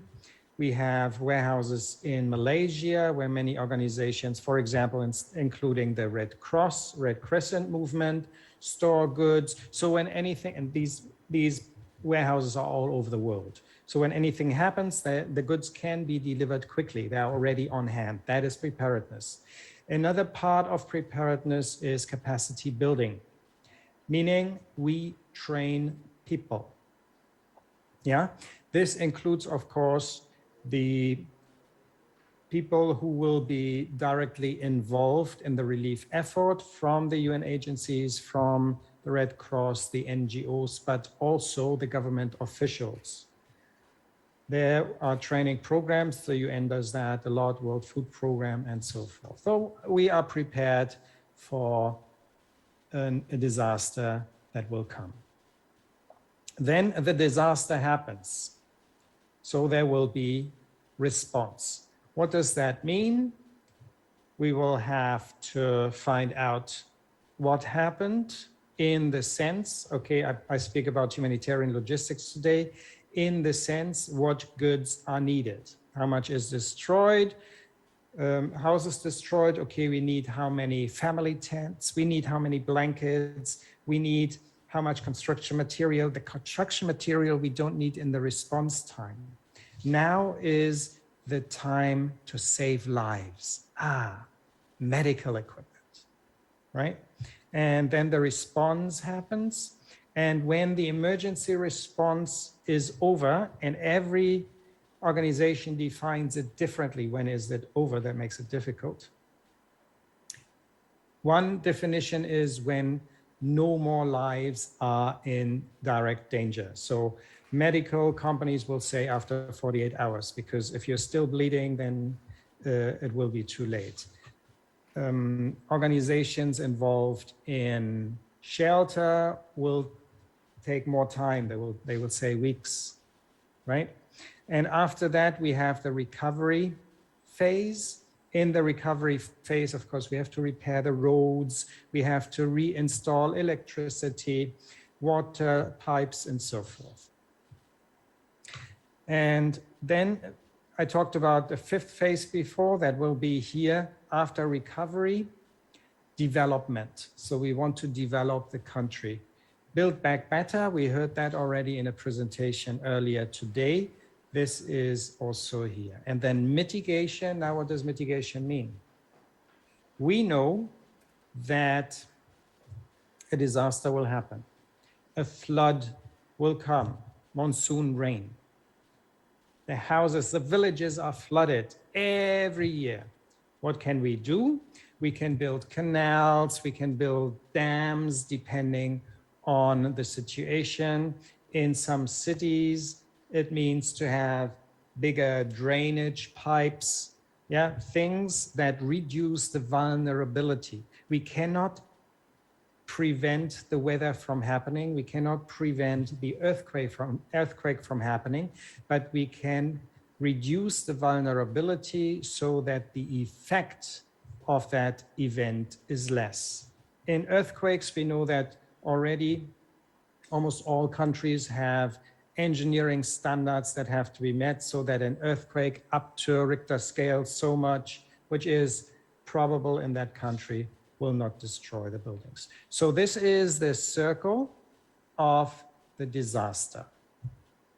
Now let's go into relief goods, and after that we come into development goods, and we will look here into the processes that will happen in these particular phases and how this is changing, has changed because of the new normal. And then you will also see what I understand under new normal. So in the response phase, when we deliver relief goods, we have several processes. I have chosen 5 issues here that we need to talk about. Demand assessment. This is the first thing we have to do. Something happens, the tsunami, for example, 2006, how many people are affected? How big is the problem in terms of human suffering, right? So, or Cyclone Haiyan in the Philippines. This is difficult in the first 48 hours. We need to know what the people need. We need to know that quickly. The UN says they can get relief goods to anywhere in the world within 48 hours, but they need to know what to bring and how much, right? So there are usually people on the ground. The Red Cross has people all over the country, volunteers and so forth, the military here, very important. They have people all over the country or over their own country, yeah, and reports will be made. They will, in most countries, be collected by a government agency. The disaster management organization, whatever it's called in each country. And then this will be distributed to those organizations that need to know it. This can only happen if there is communication. What we have in disasters often is that the communication is interrupted. There is no telephone service, cables are down, no electricity. How do you report the demand to the people who need to know, to the people who communicate this? So this is a common problem. Yeah. Right now, people have satellite telephones and so forth. And then supply. We don't know in the beginning how much we have to supply, what goods, but we have experience. So the relevant UN agencies, Red Cross and NGOs, they know, okay, we have an earthquake in that area, population so much, engineering standards so much, yeah, earthquake so much, Richter scale, they just have an experience, and then they will deliver goods that they know according to their programs that need to be delivered there. So that's a push strategy. As soon as they get the information, what is really going on the ground, it will be changed to a pull strategy. Common problems that we see in this phase is lack of coordination between the different agencies that provide help. Everybody wants to provide help, right? But there will be oversupply of some items. We have undersupply of other items. We have gifts in kind clogging customs and warehouses. Oh, people are so nice, they donate everything. Another NGO coming up with goods, and these goods are not needed, but they have to be cleared through customs. They go to warehouses. They will be brought from the port, from the airport by trucks. Trucks are not enough anyway because demand is so much increased. So that's a problem. Warehouses will be used, existing warehouses, as long as they're available. We need a lot more warehouses. There are mobile warehouses that will be built up. These are usually these 400 square meters tents. I don't know whether you've ever seen that. when you saw pictures or videos of disaster areas where help is underway. And we need a lot more local staff that we have to recruit and we train them. Actually, we do want to use local staff because now the economy has a problem anyway. People lose their jobs, so we can give something back to the local economy. During this phase already, people also get the feeling we can help our own people. And in the distribution area, we distribute relief goods by trucks to villages often enough. And what happens that, okay, they have no food, the shops are, there's no electricity, right? So we bring food stuff and all the villagers come to the truck and we hand out the bags and the family kits and whatnot. You cannot ask these people, please stay in line. They will often just crowd around that truck. Okay, so this is what is happening usually. Now we have the new normal. Demand assessment is still difficult, no change, right? What happens here, we have in this COVID emergency, which was when it was new, oh God, everybody was thinking, what is going on? How do we have to handle this, right? We had to develop vaccines when they were available. But now we have the problem here. Some beneficiaries do not want to get vaccinated. Others complain because they have not been vaccinated. And there are others that choose about the brand. No, I don't want that brand. I want another brand, right?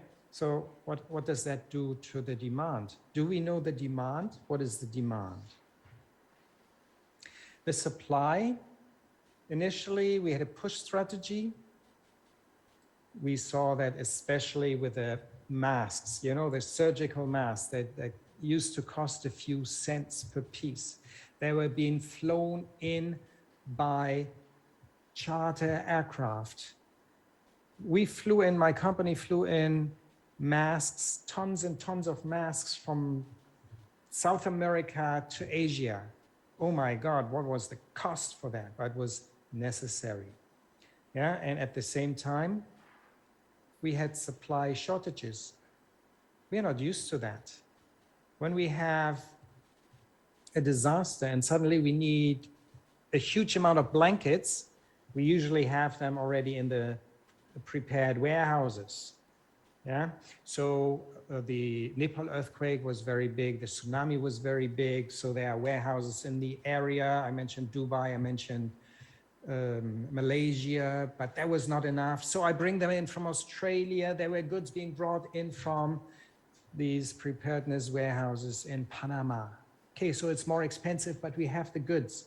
But now the relief goods were not even available. Wow. Lack of coordination, same. Goods in kind, clogging customs, same. But now coordination became even more important because the pandemic is the biggest disaster that has happened in our experience, right? So should we have strict control by the government as some countries do that?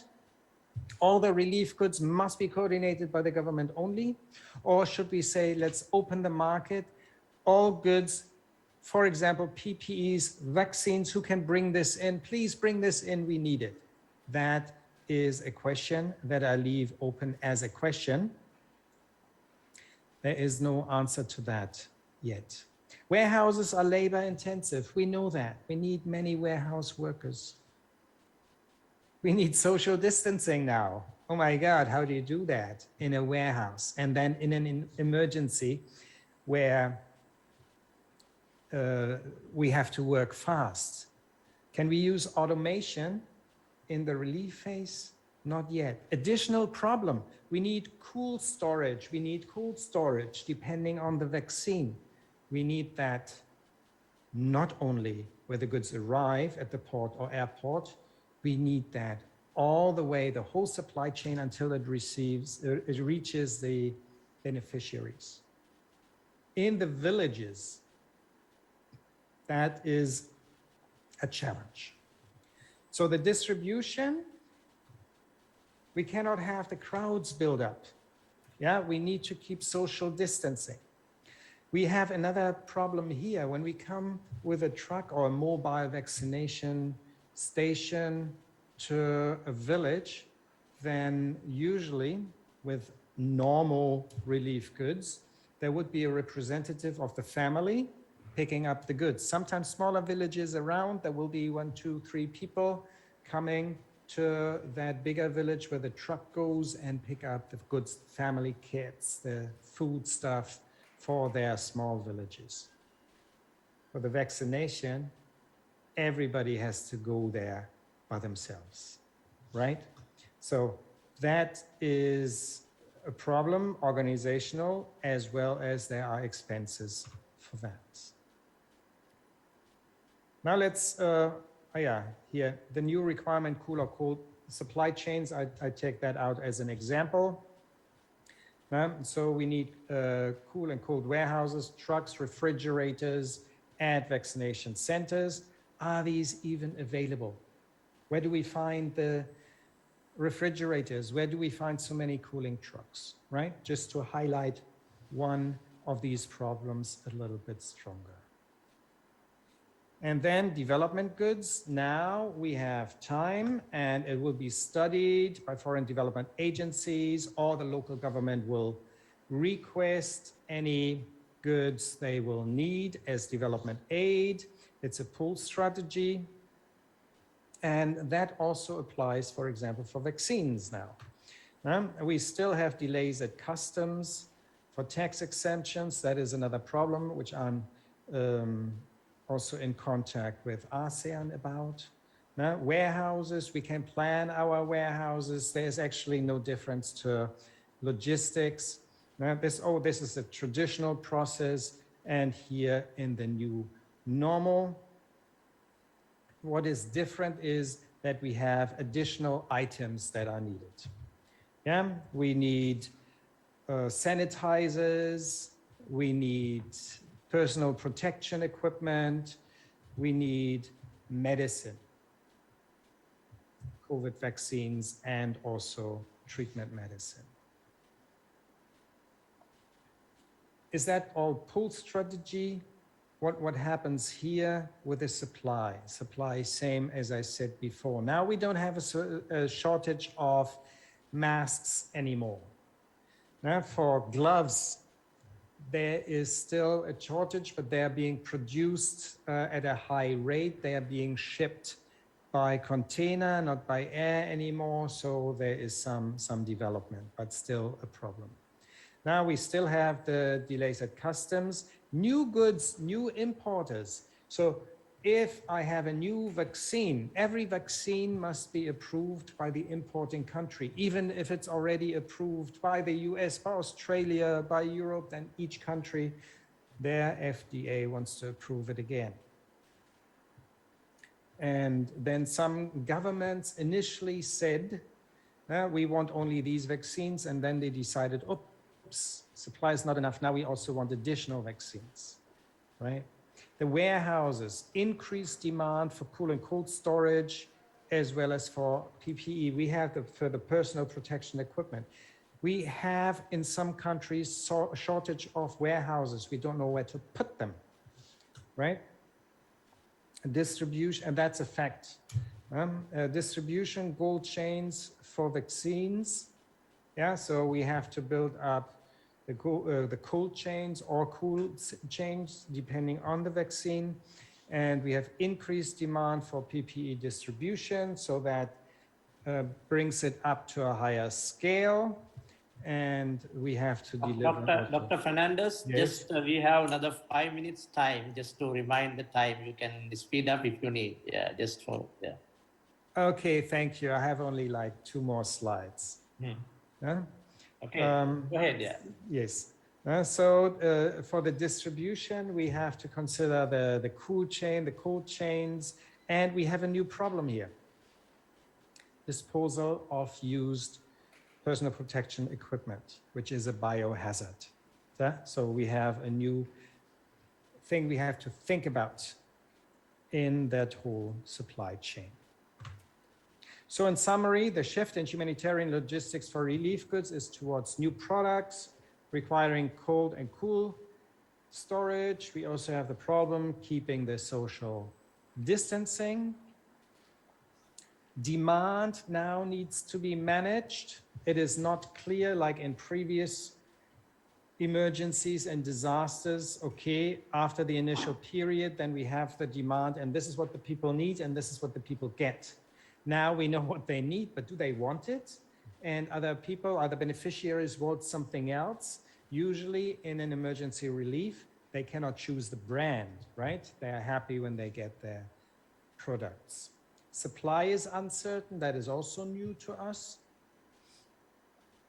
And vaccine centers have to be set up so the distribution is not just bringing a truck to the people, but we have to vaccinate them. That requires staff who can do that. And this is where I say new normal. I believe that COVID will stay with us. It will not disappear totally. So the new normal means that we have to have this kind of goods, relief goods and medicine and personal protection equipment in our standard portfolio for items that developing countries need.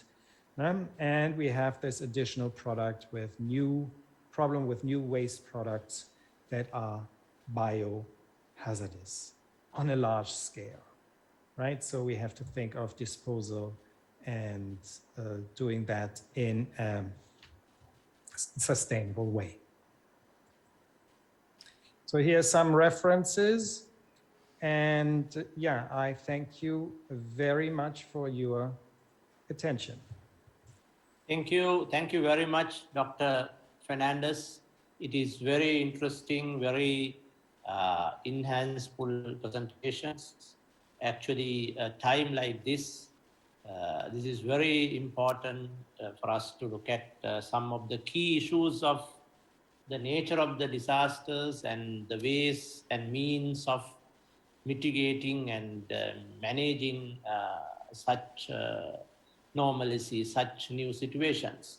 And this is high time to look at a presentation like yours, since we all are in that disaster-driven environment throughout the world.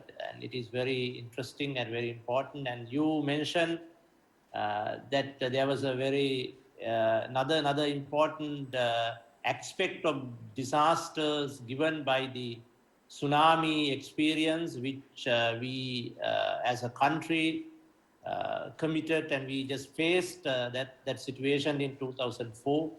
And it was another this kind of naturally driven disaster, and also we had a man-made disaster as well in our country in one time, but now we are happily announced that we don't have such things right now.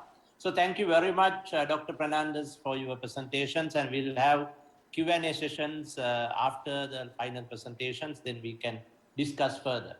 Now our last presentation of today's plenary is by Dr. Bimali Indraratna. The topic is language teaching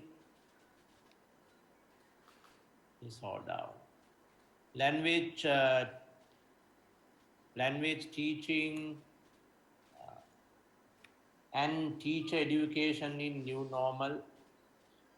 Dr. Bimali Indraratna is a researcher and academic currently working at York University of York in UK. Previously, she worked at King's College London, Lancaster University, and at General Sir John Kotalawala Defence University in Sri Lanka. She has a PhD in applied linguistics and MA, both from Lancaster University. She also has a MA in Linguistics from University of Kelaniya and BA from University of Peradeniya, where I was coming. Very interesting to see. She holds both Cambridge Delta and CELTA. She is currently running several teaching education projects in Bangladesh, Nepal, Pakistan, and Sri Lanka on English language teaching, material designing, teaching English in university context, and raising teachers' awareness on learning difficulties.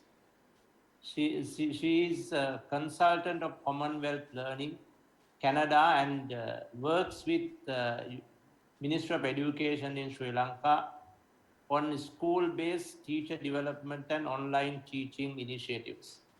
She has published widely in reputed journals in the field and has been plenary speaker in conferences such as Oxford LATOC, TESOL, Greece-specific learning differences colloquium,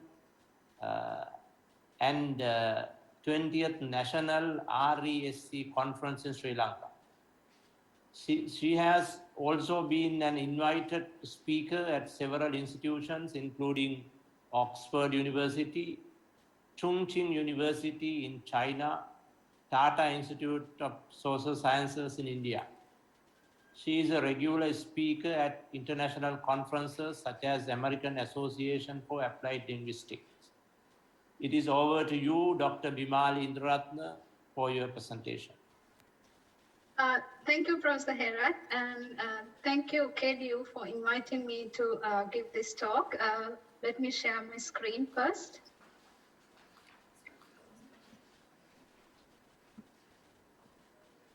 Can you see the screen? Yes. Yeah, okay. So my talk is on language teaching and teacher education in the new normal.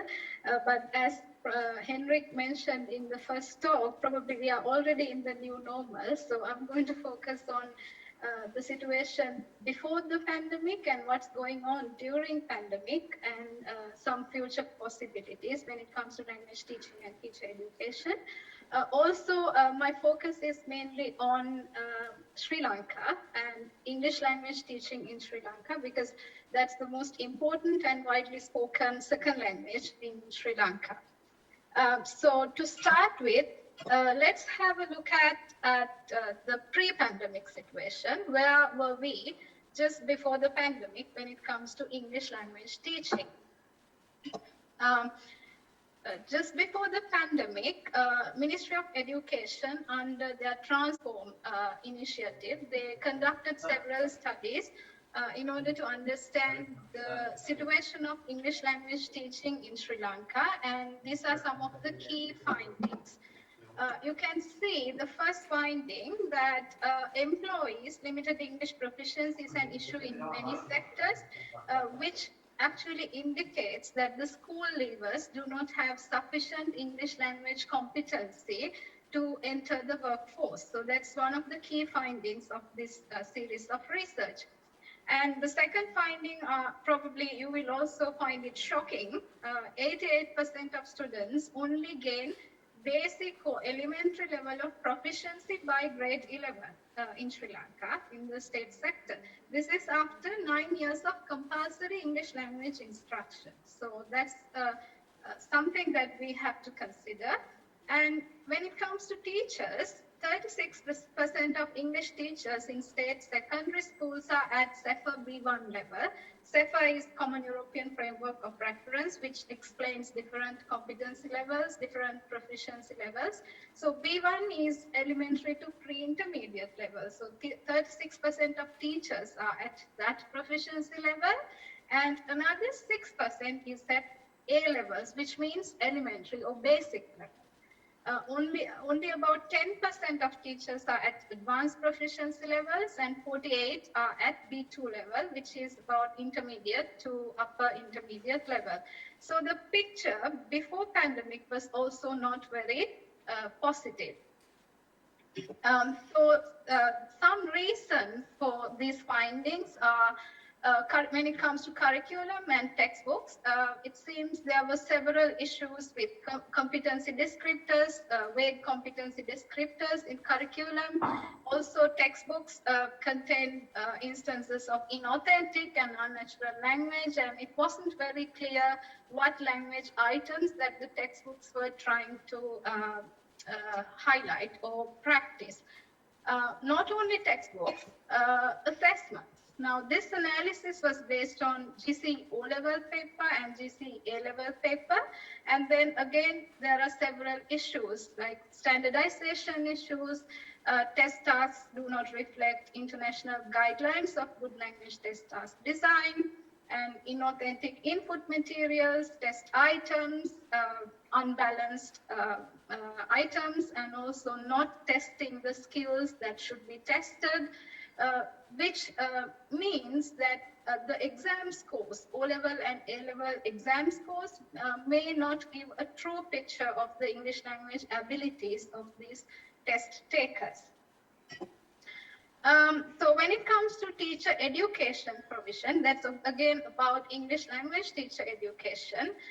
The findings are that the teacher training encourages narrow subject specialization rather than cross-cutting skills. So the focus was more on academic content, but not really on skill development or development of teaching methodology, which should be used at classroom level.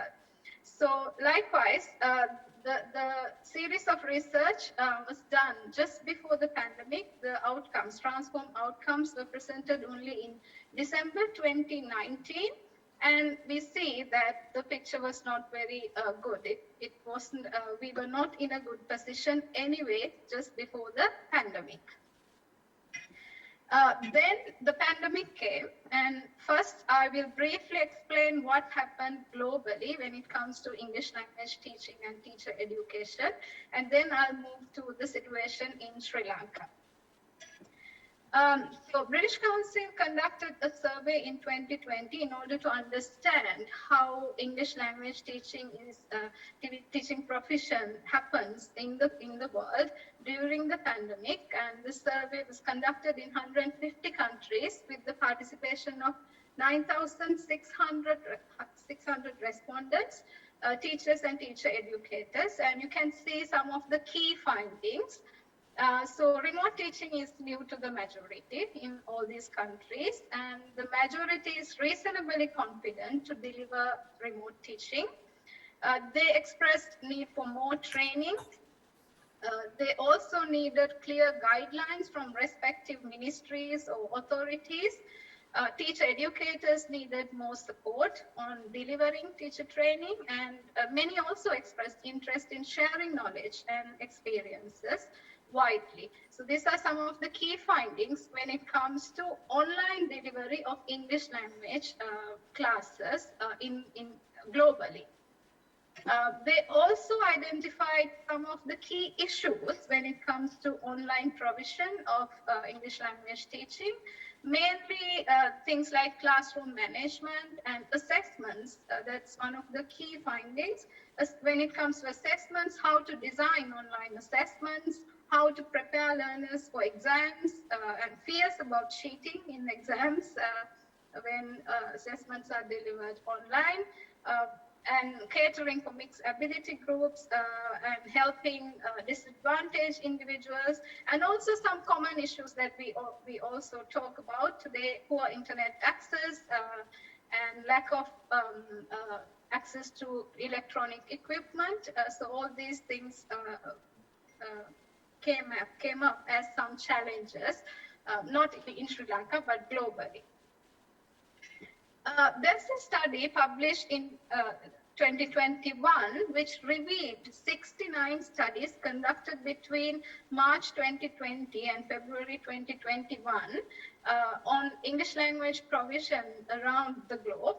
Again, in this review, the key findings are that there are internet connection problems everywhere in the world, not just in Sri Lanka.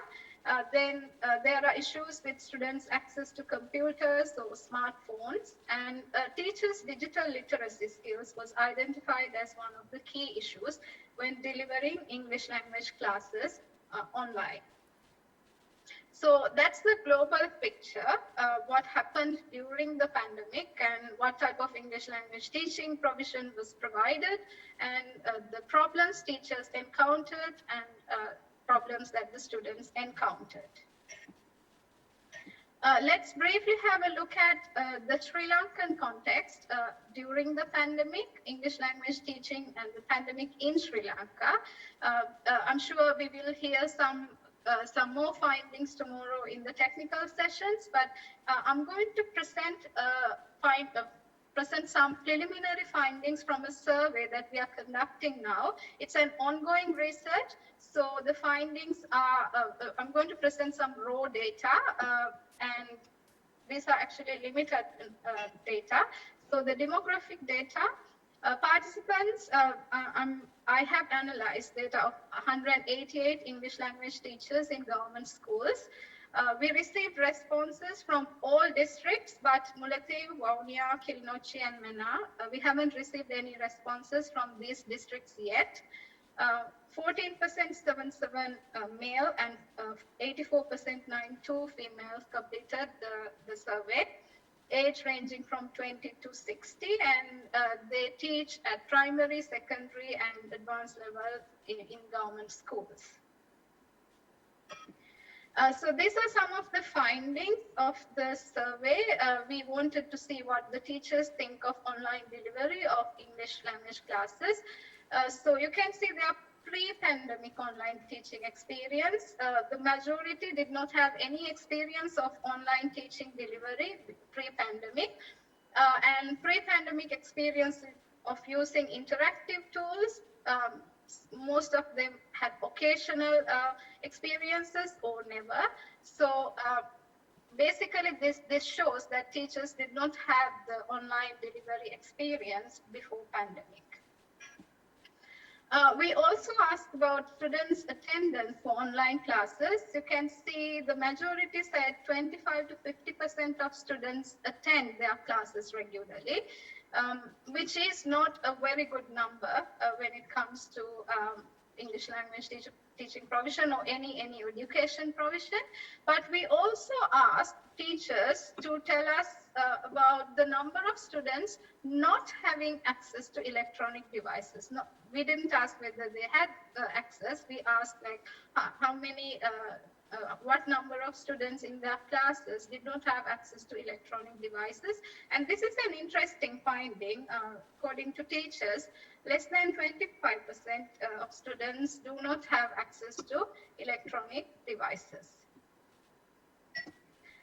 Then we also asked about the affordability of internet connection, because in media there are a lot of discussions on the affordability of internet connection. According to this survey, the majority of teachers expressed that they can manage the internet connection is affordable. We also asked about the signal strength, because that has also been highlighted as a key issue. But in this survey, we can see that many teachers are fine with the signal strength of their internet connection. We also investigated teacher confidence in delivering online teaching and then found out that they're fairly confident. You can see the findings here. The least confident item here is that they're not really confident whether their online teaching is as effective as their face-to-face teaching. But apart from that, it seems they are confident in delivering online teaching, handling online assessments, using online platforms, and they are confident that their students learn in online classes. And I think the most important one here is the final one, that they are confident in continuing teaching online in future. We also asked about the training that they received when it comes to online delivery of teaching, and you can see that an overwhelming majority say, I learned online teaching features on my own. So even in the other findings, you can see that most of them haven't received any formal training on delivering online teaching. So either they learned by themselves or got some help from colleagues or friends or family, or they attended informal workshops organized via social media platforms or likewise. So there's a problem with training on online delivery when it comes to the Sri Lankan context. We also asked to rate the main challenges they have and also the preferred support in future. You can see that they rated poor network signals as one of the main challenges, and students' economic background, students' access to the internet, teachers' access to the internet, then students' access to electronic devices, lack of training on handling technology. So you can see the same picture is emerging again and again, and it is kind of similar to the global picture. The preferred support in future, free data packages, quick courses, free resources, and clear guidance from authority. If you remember, this was also recognized as something that teachers globally also expressed. Then easy contact with experts such as ICT technicians, and also list of useful resources. So these are the things that they preferred as future support.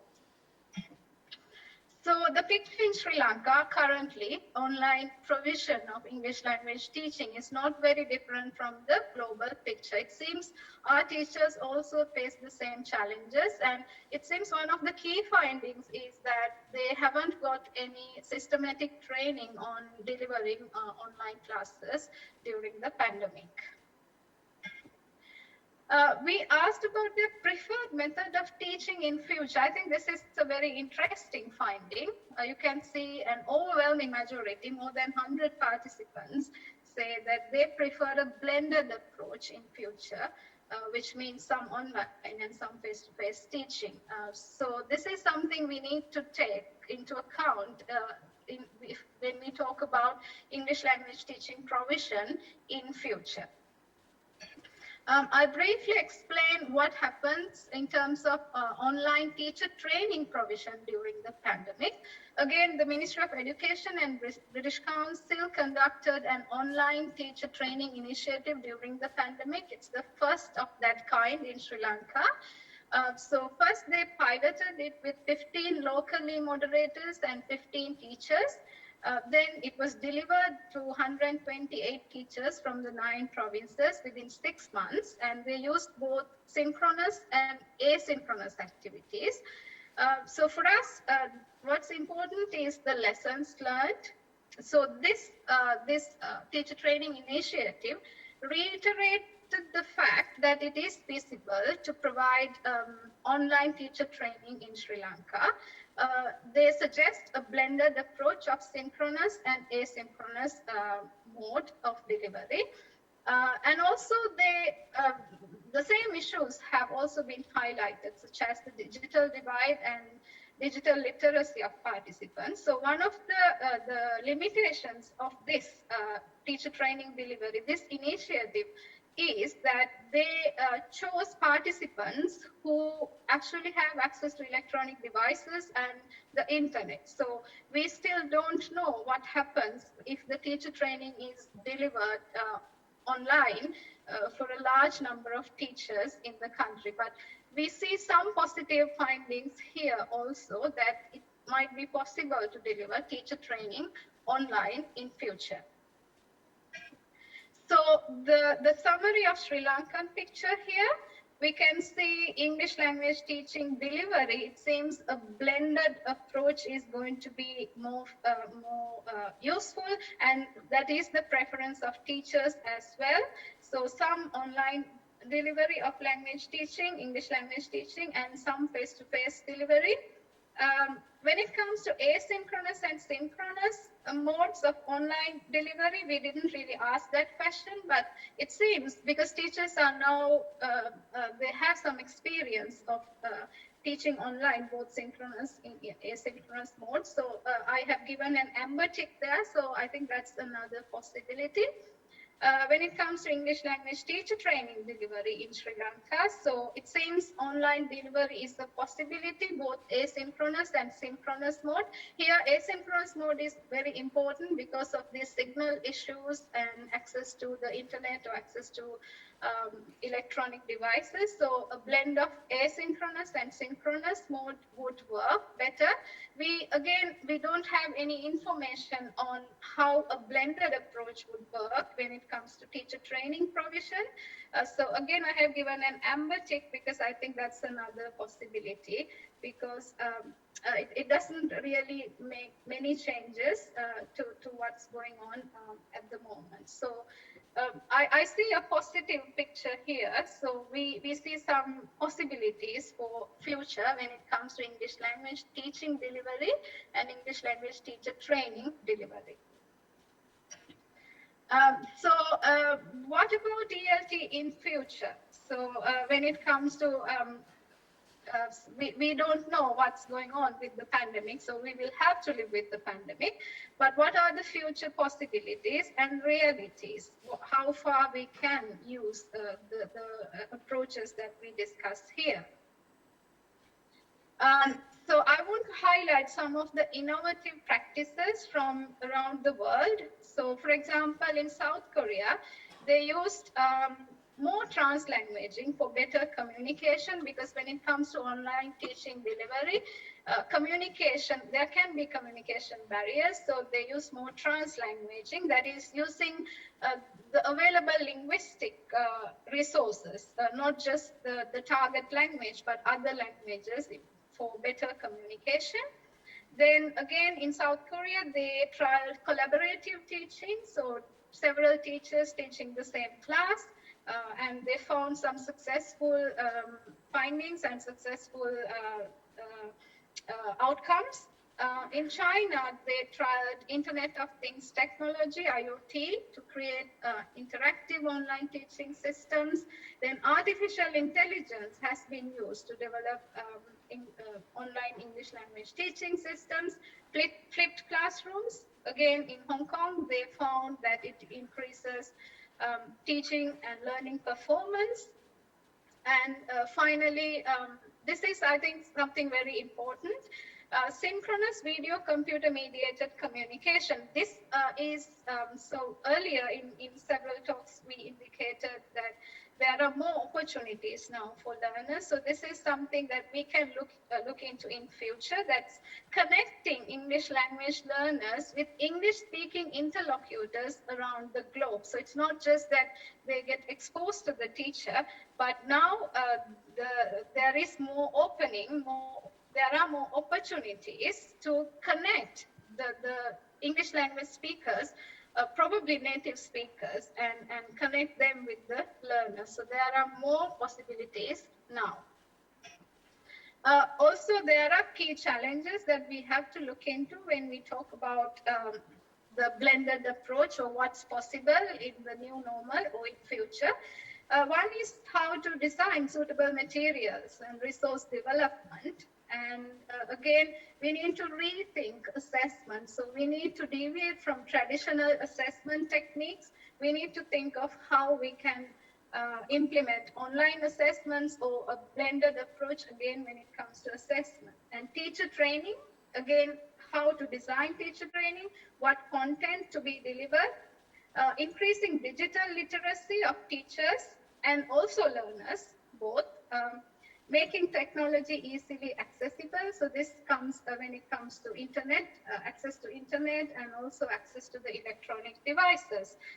Finally, making the learners and parents ready. So it's not just the teachers and the learners, but also it's important to make parents ready for a new type of delivery, because if it is a blended approach, so students might learn some parts at home, and some things at school. So how parents would take this. So that's also another challenge that we will have to face in future. To summarize, I feel that there are, I see the pandemic as a good opportunity to think forward. because like I mentioned at the beginning of my talk, we anyway had issues when it comes to English language teaching and teacher education in terms of curriculum, materials or textbooks, assessments, and teacher training. So this is a good opportunity for us to think back and see whether we can even address the issues identified pre-pandemic.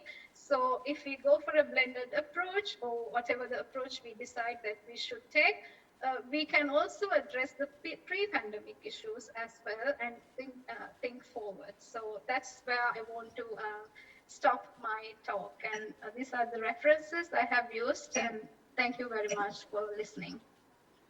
Thank you, Bimali. It's very interesting research and very interesting presentations on teachers training and the teaching and learning experience in this pandemic time. And it is very interesting social scientists, humanities related research, and we will discuss further when we are now going to start the Q&A sessions. So now our program, the main presentations are ending with Bimali's presentations. And we have 5 very interesting presentations in these plenary sessions. Hendrik Vollmer presented us the basic 3 main spheres of these pandemic situations, and then he discussed those 3 main spheres in his presentations, and he put a very interesting question that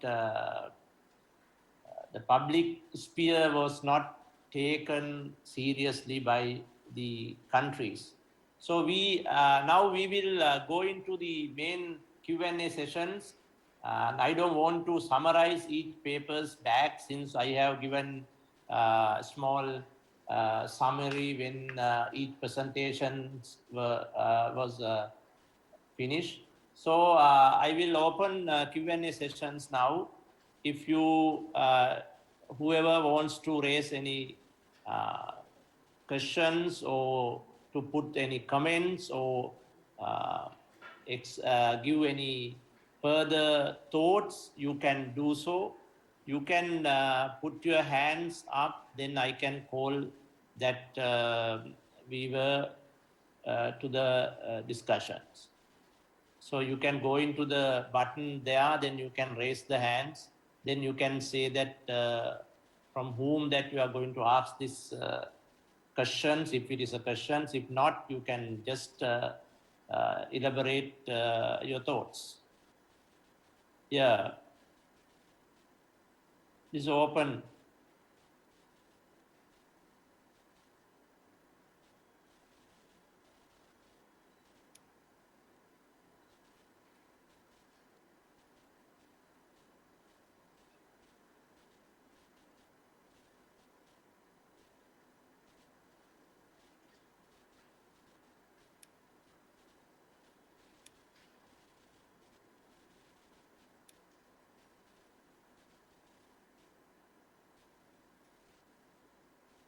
Yeah, I can see, yeah, there's a one,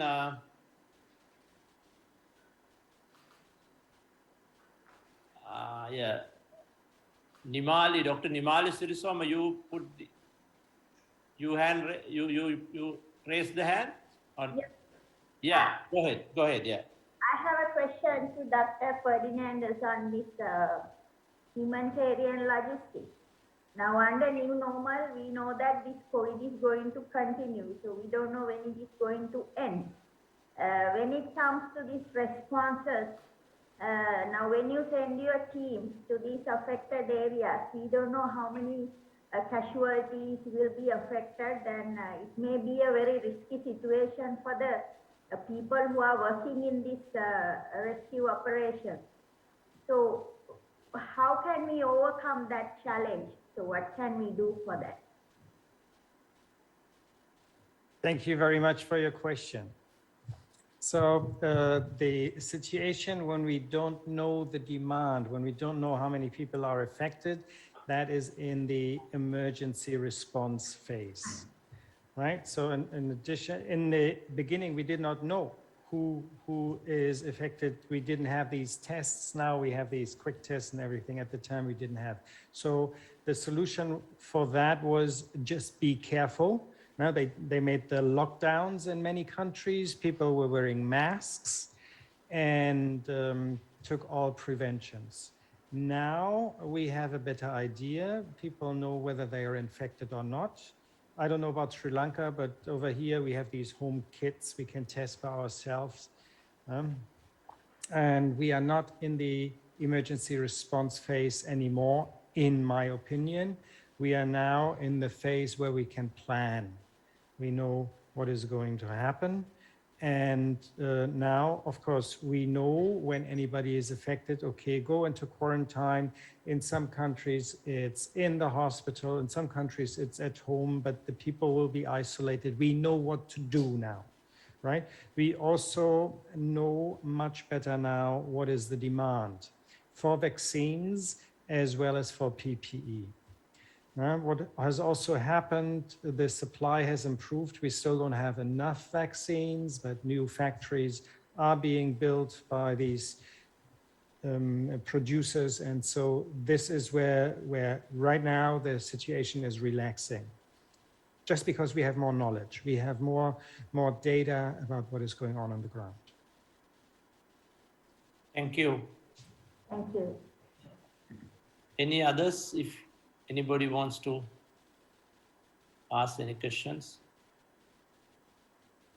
Till that, can I just ask very simple questions from Hendrik Vollmer? And he just mentioned that we don't, as many countries are not focusing that much on policy sphere.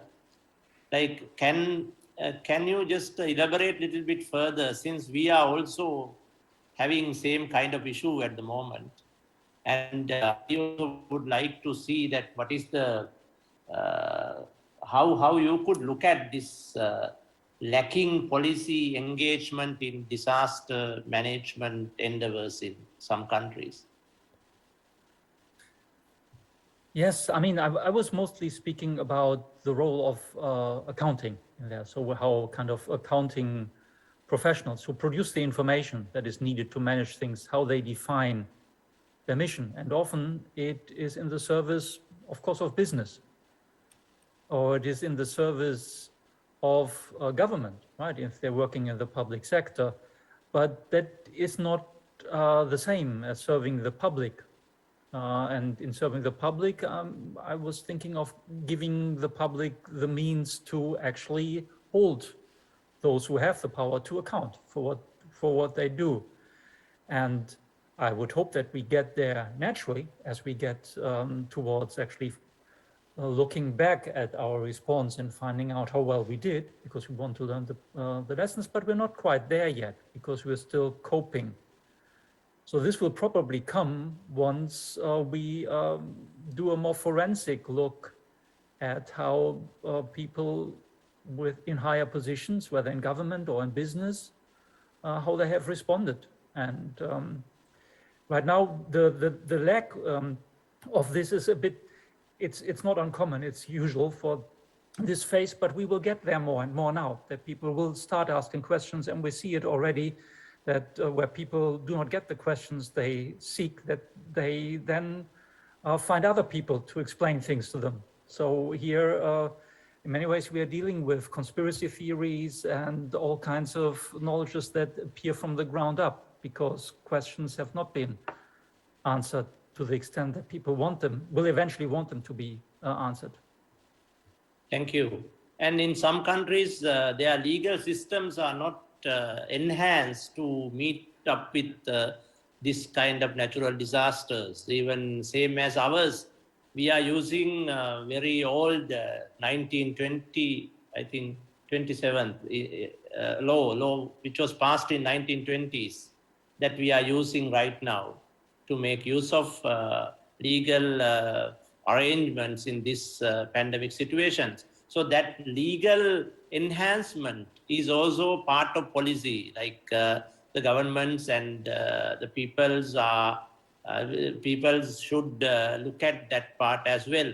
Even at the moment in our parliament, there are a couple of private member bills presented as their basic draft, but we did not go into discussions yet because some members think that available legal formality would not enough to address some of the issues that we are facing right now.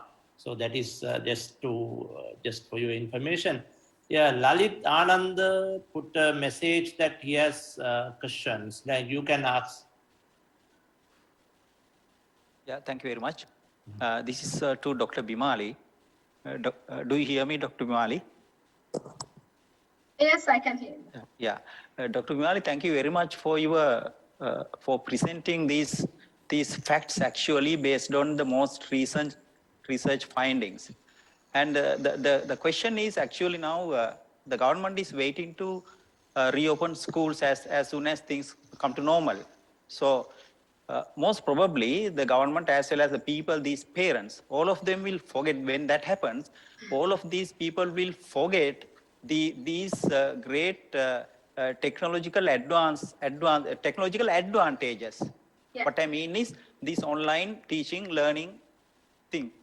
So since you are involved in some government projects, with probably the Ministry of Education or something, do you think the government is ready to take some of your findings seriously and implement some of these?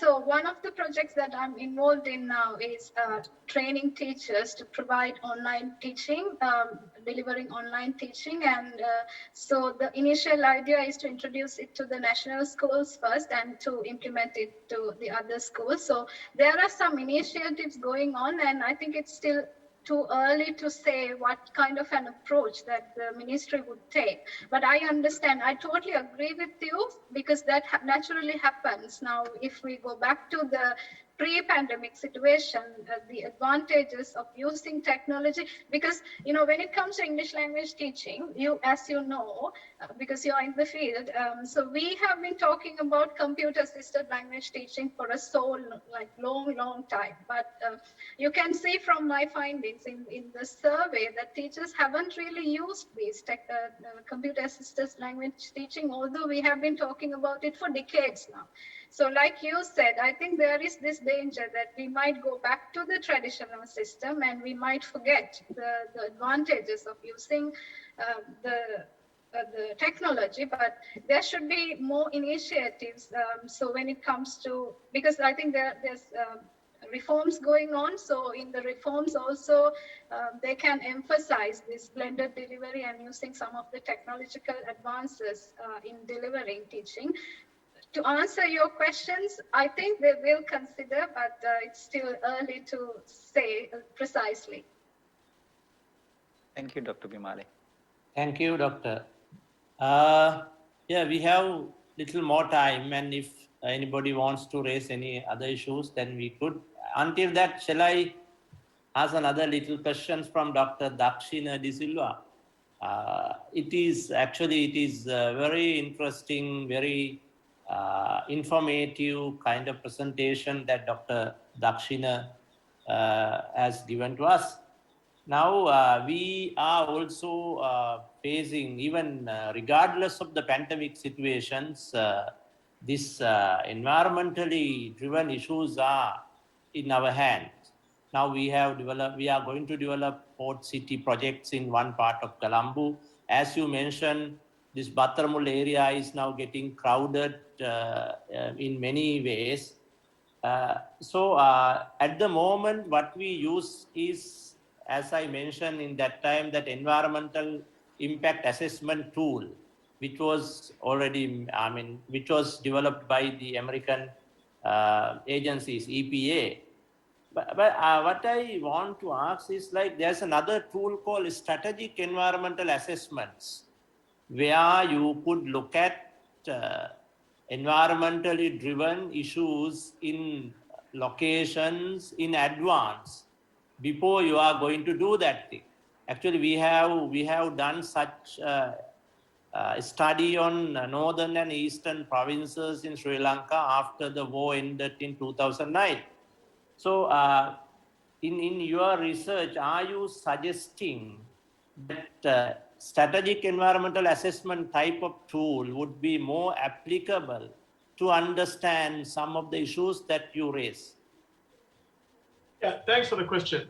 Definitely, because, you know, I mean, if you know that, you know, building a coal plant might be easier, but then again, coal plant is actually going to pollute a lot and you will have a lot of coal ash. But, you know, I mean, Sri Lanka is still the relatively developing country, right? I mean, I don't know the right terminology here, so I don't want to offend anybody here. But in a way, if you, you know, we are not completely gone to like a nuclear power or gas or anything like that. We still use some of the coal power plants. So what do you want to do with this new plant? Do you want to go coal, or you want to go nuclear, or you want to go gas powered? So that is something, or you can have tidal waves, right? I mean, that is also like Korea uses tidal waves to generate the electric power. So that can be used as a way to think of how to strategically develop the area.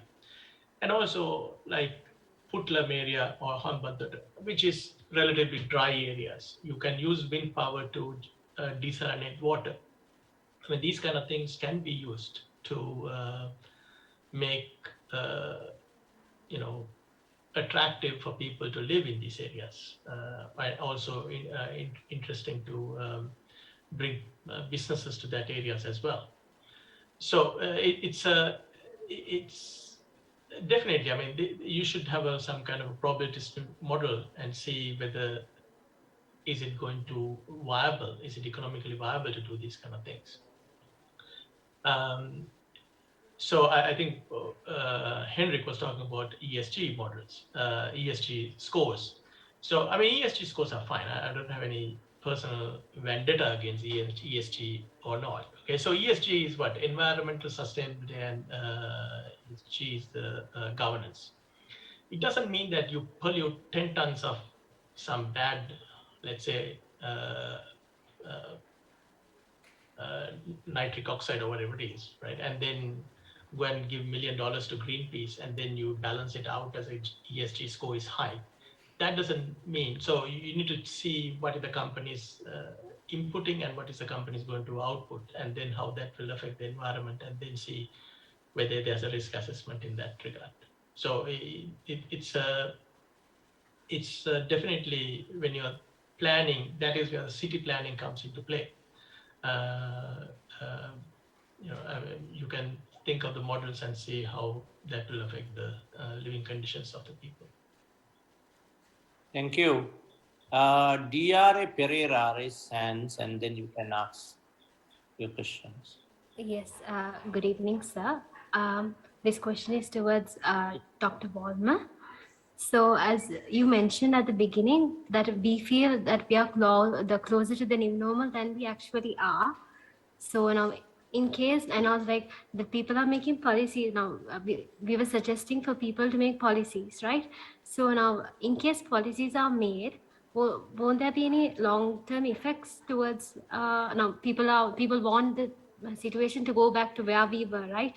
Now, in case the situation goes back, won't the policies we make now have long-term effects later? Oh, thank you. That's a very good question. Right? If you look historically at what happens in times of crisis and disasters, it's indeed the fact that there are big decisions being made and they affect what comes next. You mostly see that in times of war, of course, when societies mobilize and it changes how the economy is being run. So after the Second World War, you have planned economies all over the world suddenly appearing and staying on for a long time. And so, yeah, I think there is a risk in that. There's also an opportunity. Yeah, in hindsight, it will always be easier to evaluate these things. So I would also, I mean, I'm hearing from you that you're probably also more conscious of the risks, because now as we demand action, we might get more action than we would like in the end, maybe. Thank you. Thank And, you. Do you have any follow-up questions, Ms. Perra? Yes, can I ask a question from Ms. Bimali, please? Yeah, you can. Madam, now in case people are following this hybrid online education now, right, to teach the students.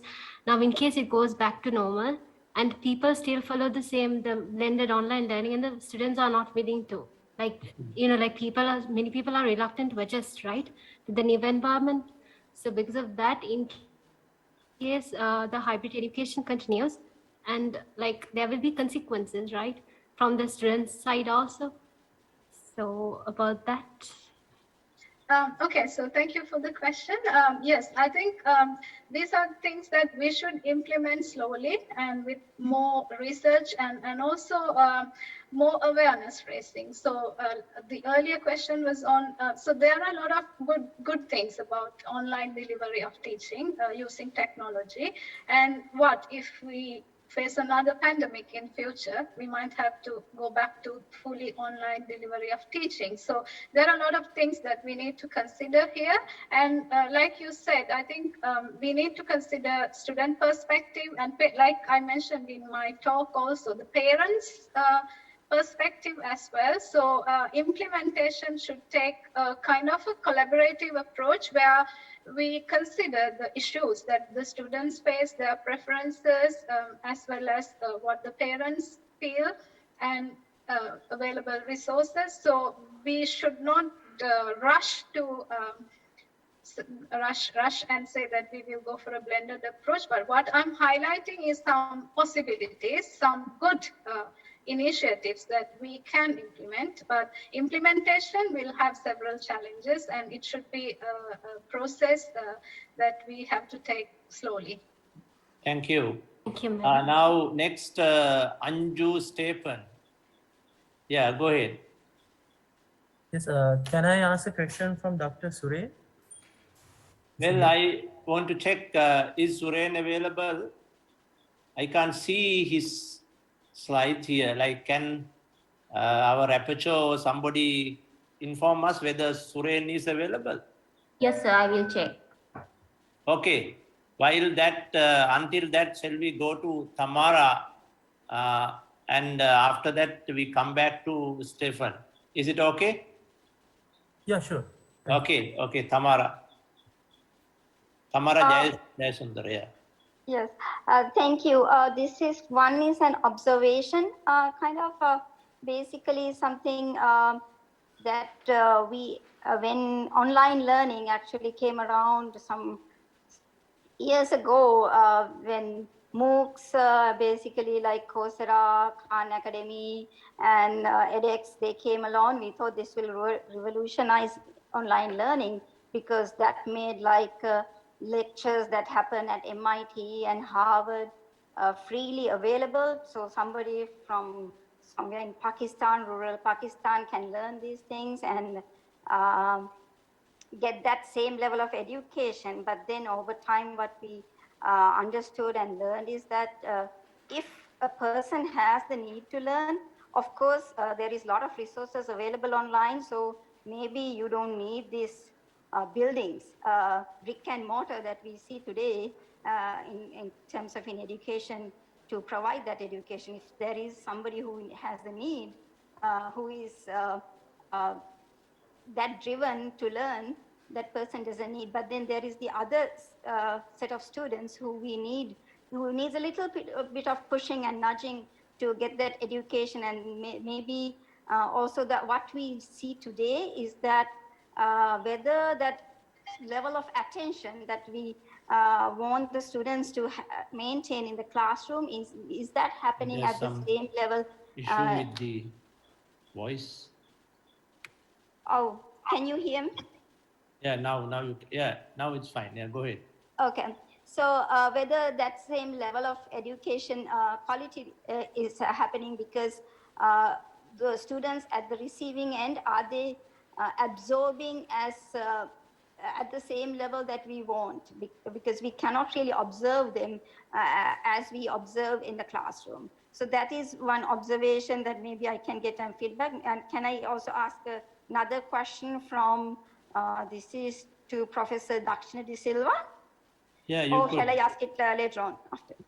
Oh, is there any observation that Bimali needs to make on this observation, this issue? Yeah, I think this has been a widely spoken topic now, whether the absorption is happening in online delivery, and also in teacher confidence that I presented. Teachers said that they are the least confidence that they expressed is on whether their online teaching delivery is as effective as face-to-face teaching delivery. I think we need more research to come to a conclusion on what gains that the students have taken from online delivery of teaching. So it's a very complex picture. Now, when it comes, like I said, teachers haven't had any experience of teaching online, and also teacher training provision is not going towards that, even now, currently. So we don't know the quality of delivery yet. Quality of delivery in the sense on different parts of the country, different experience of teachers and different abilities. So these are things that we need to thoroughly investigate in future, especially again, if we are going for a blended approach, we need to reconsider even teacher training provision. And yeah, that's what I think we need to think. I mean, like I said, we don't still have data on the gains, learning gains. We don't have concrete research data to come to a conclusion. Thank you. Now, is Suren available? Sir, Dr. Suren has left, unfortunately. Okay. Then, Tamara, you can ask. Now, sorry, then Stephen, your questions you can ask from somebody. Any other presenters if you want to. And unfortunately, can I ask that question now? Yeah, go ahead, yeah. Yeah, I was actually referring to most of the points which Dr. Suren mentioned in his speech, as in like he was able to talk about most of the issues that have been going on for decades, and also the direction of development projects. So my question is, as like, like education considered as one of the pillars in national development, what would be our professional opinion as practitioners in the industry, and also the future research direction should be in terms of education and national development? Thank you. And we started from the ground level, maybe from the ground level to maybe there onwards, maybe. Yeah, thank you for the questions. Is there anybody from the panel would like to take up that questions? It is very interesting issue that Stefan raised.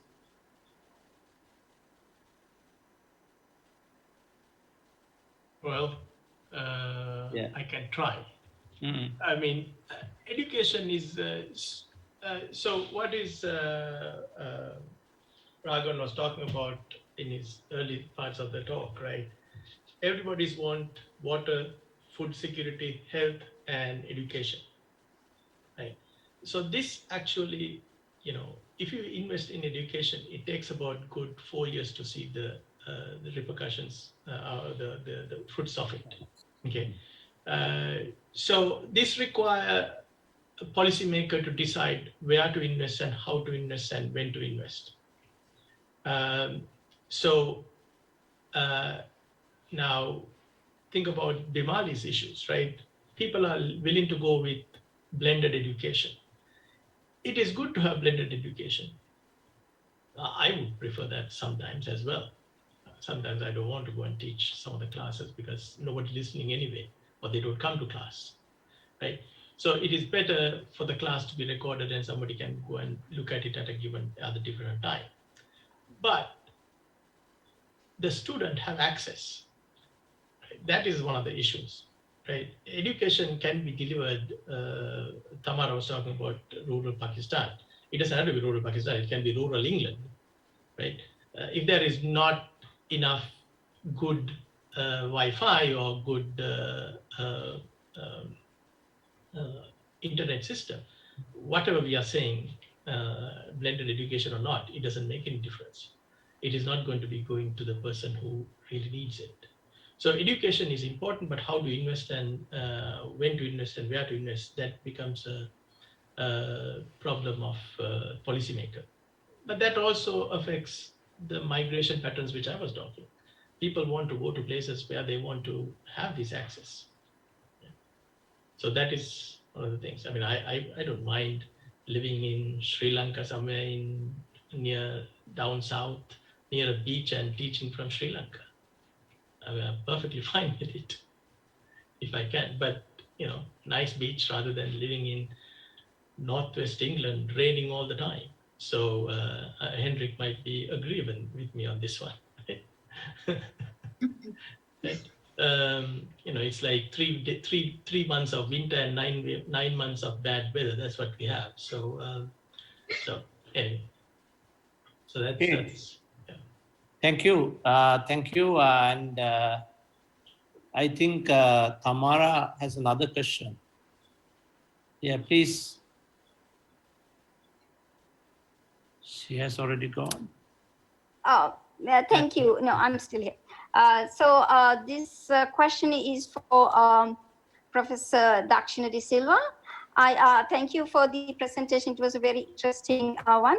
But I was thinking something that we see in rich counties is that they pay a lot of taxes, and that because of that, they exercise a lot of control on what is happening in those areas. And because of that, they have better schools, better infrastructure, and all the other things that comes with that.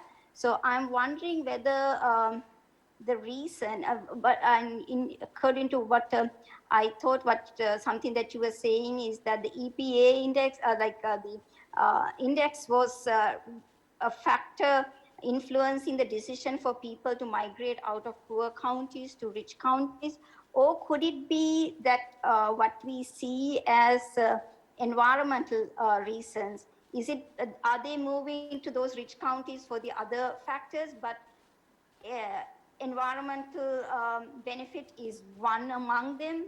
Is it a confounding factor that we are seeing in the analysis, because these rich counties do have control because of the amount of taxes that they pay in what the other infrastructure and the benefits in those counties? So is it the high income counties are the other benefits are driving the people to make the decision to migrate from those poor countries to that, and in just one aspect of it is the environmental benefit? Sure, thanks for the question. Very nice question. So if you go back to one of my when we actually, one of the estimations, we control by county fixed effects. Okay, so once you control it by county fixed effects, I basically sweep out any county heterogeneities which is unobserved, which will take out the tax base or the basically the tax or environment policies what they have. So then I'm capturing in the regressions or the model, basically I'm capturing only the environmental variations among the environmental ratios. Also, obviously, we have other ratios as well. I mean, other amenities and other controls are there. Okay, so I didn't show that all the full the controls variables what we have on the right hand side, but they're all there, the income and so on and so forth. So anything which is not changing. Now, the tax base tax rate can change. I understand that, but it is not going to change from 2 to 5%. Right, it's going to take from 2 to 2.1 or something like that. So it's a marginal change in rich counties or poor counties. And in United States, most of the tax base is based on the housing value and also the school taxes. Okay, so that is how the taxes are assessed. The school districts in a county assess the tax base. So that's how it works out. Thank you. So, yeah, go ahead. Yeah, go ahead. No, in that case, so in our paper, what we capture is the variation due to one of the, I mean, we have other controls, but also it controls for the variation in the pollution index. Thank you. Thanks. And there's another question from Upeksha Valisundar. She put notes in the chat. You can ask your question. Dr. Bimali, I just want to ask a question from you. Now, when it comes to Sri Lankan situation, now most of the students, they are not motivated to learn English in virtual classrooms. So are there any strategies, are there any methods that we can use to motivate these students and support them to improve their English proficiency? Okay, so thank you for the question. I think first of all, we need to see why they are not interested. So that's where we need to find the problem first. So when it comes to English language teaching, it's very different to teaching other subjects. So it has to be very interactive. The material should fit in with the target language. So there are a lot of other things that we need to consider. So that's why even in my presentation, I talk about curriculum, material, and assessment as well.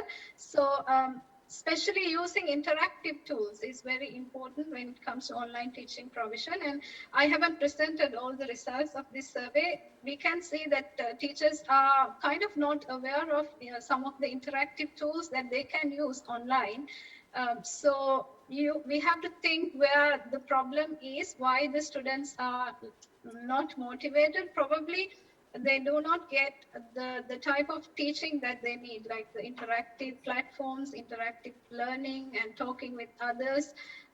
So first of all, we need to see where the problem is and then address that. But addressing it is in terms of teacher training, materials, and the type of online or offline provision that we use, the type of activities that we use. Thank you very much. Thank you. Are there any questions, comments, opinions, thoughts, queries? If so, you can now raise. Yes, Aminda Vikramasinghe raise hands. Right? Can you, Aminda Vikramasinghe, can you ask? Good evening all. My question goes to Dr. Bimali. Dr. Bimali, very happy to see you again as a previous student 14, 13 years back. My question is, when we compare to Indian students, Bangladesh students, in Sri Lankan students, we are lacking behind the language. And even the student who undergraduate from the universities, they are lacking behind the language. So what do you think, what is the main reason? Is it the education system or what will be the issue? Yeah, thank you for the question. Very important question, and also good to see you again. Yeah, I think there are several issues. One main thing is like the attitude that we have when it comes to speaking English.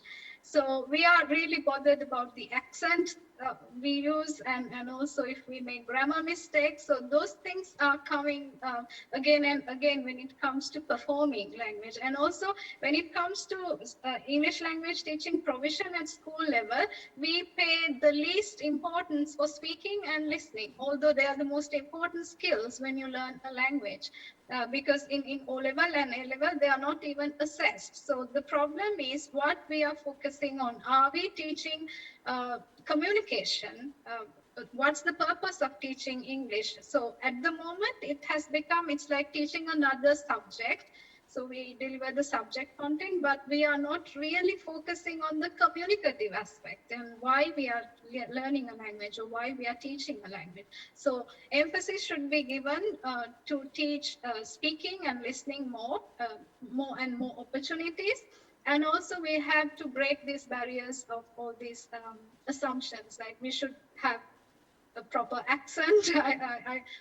I'm pretty sure Hendrik and all the others joining from UK will agree that there are so many accents in the UK and there is no one perfect accent or one correct accent. So I think that's one of the fears that the Sri Lankan students have, that we should have a proper accent and proper pronunciation. So we need to break these barriers in order to increase the language proficiency of learners. Thank you. If we don't have any other questions or thoughts, like we could sum up the plenary sessions, like now time is 5:05. So we have exceeded 5 minutes of our limited time. And I would like to thank all our presenters who have developed very interesting arguments and who have brought very important policy positions, aspects, and some critiques on the existing scenarios, and also brought some of the important findings of each topics. And on behalf of the KDU, I would like to give our greatest thanks to all the presenters in this plenary sessions. Revisiting national development in new normal subject was treated in many different important conceptual aspects. So I think this discussion is really important for the time that we are facing, and I would like to thank on behalf of myself that time was given to me for this interesting session to be chaired. And after some time, I have also engaging with academic colleagues in today, and I'm very happy to look at this interesting discussion. So having said that, giving our thanks to all the presenters again, and I would like to hand over the floor to the rapporteur to proceed with their official processes. Thank you very much. Thank you very much, sir. And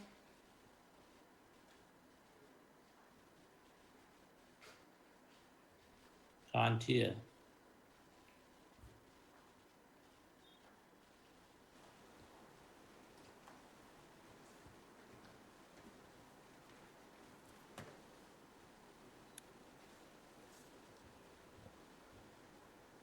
Professor, we have to take the photograph now. I think Ms. Dinesha will announce everyone to switch on the camera. Okay. Now, on behalf of the organizers, I would like to request all respected speakers and the Honorable Chairperson of the session to turn on their video cameras and stay still for an official photograph.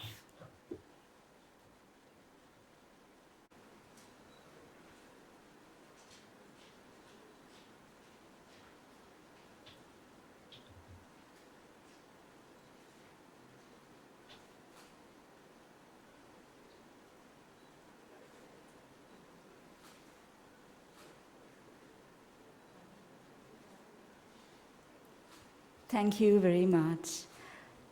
Ladies and gentlemen, as you would agree, we were certainly empowered by the fruitful intellectual discussions that unfolded today.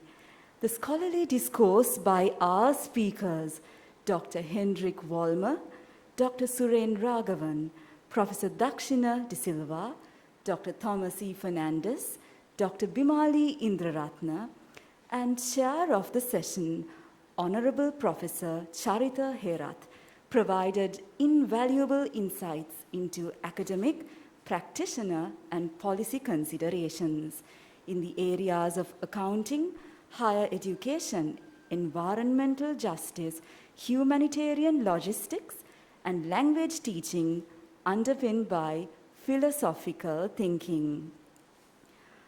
Also, on behalf of the Dean and staff of Faculty of Management, Social Sciences and Humanities, and the Vice Chancellor of KDU and KDU staff, we extend our greetings to our Honorable Chair, Honorable Professor Charitha Herath, for a very happy birthday. And we also thank Dr. Raghavan for letting us know about the birthday of our Honorable Chair. Further, I would like to express my sincere appreciation to the Chairperson and the distinguished panel of speakers on behalf of all participants for their invaluable knowledge that they have bestowed upon us while broadening our thought horizons. Ladies and gentlemen, the theme of the plenary session, Revisiting National Development in the New Normal, was explored in depth by the intellectual deliberations today. It also crafted a new paradigm in the knowledge curve of management and finance, social sciences, and humanities, languages, and education. So, as the agenda falls to an end, we believe that all good things must also come to an end. But the memories we take will remain forever. Ladies and gentlemen, this marks the conclusion of the plenary session on management, social sciences, and humanities of the 14th International Research Conference of KDU. On behalf of KDU, we extend our sincere gratitude to the Honorable Session Chair and the distinguished panel of speakers. We also acknowledge the presence of online participants of the session. Thank you for being with us today. Amidst the challenging pandemic times, we wish you good health. Now, may we request you all to keep your video cameras off and microphones muted for National Anthem. Ladies and gentlemen, to conclude the plenary session on management, social sciences, and humanities, please rise for the National Anthem.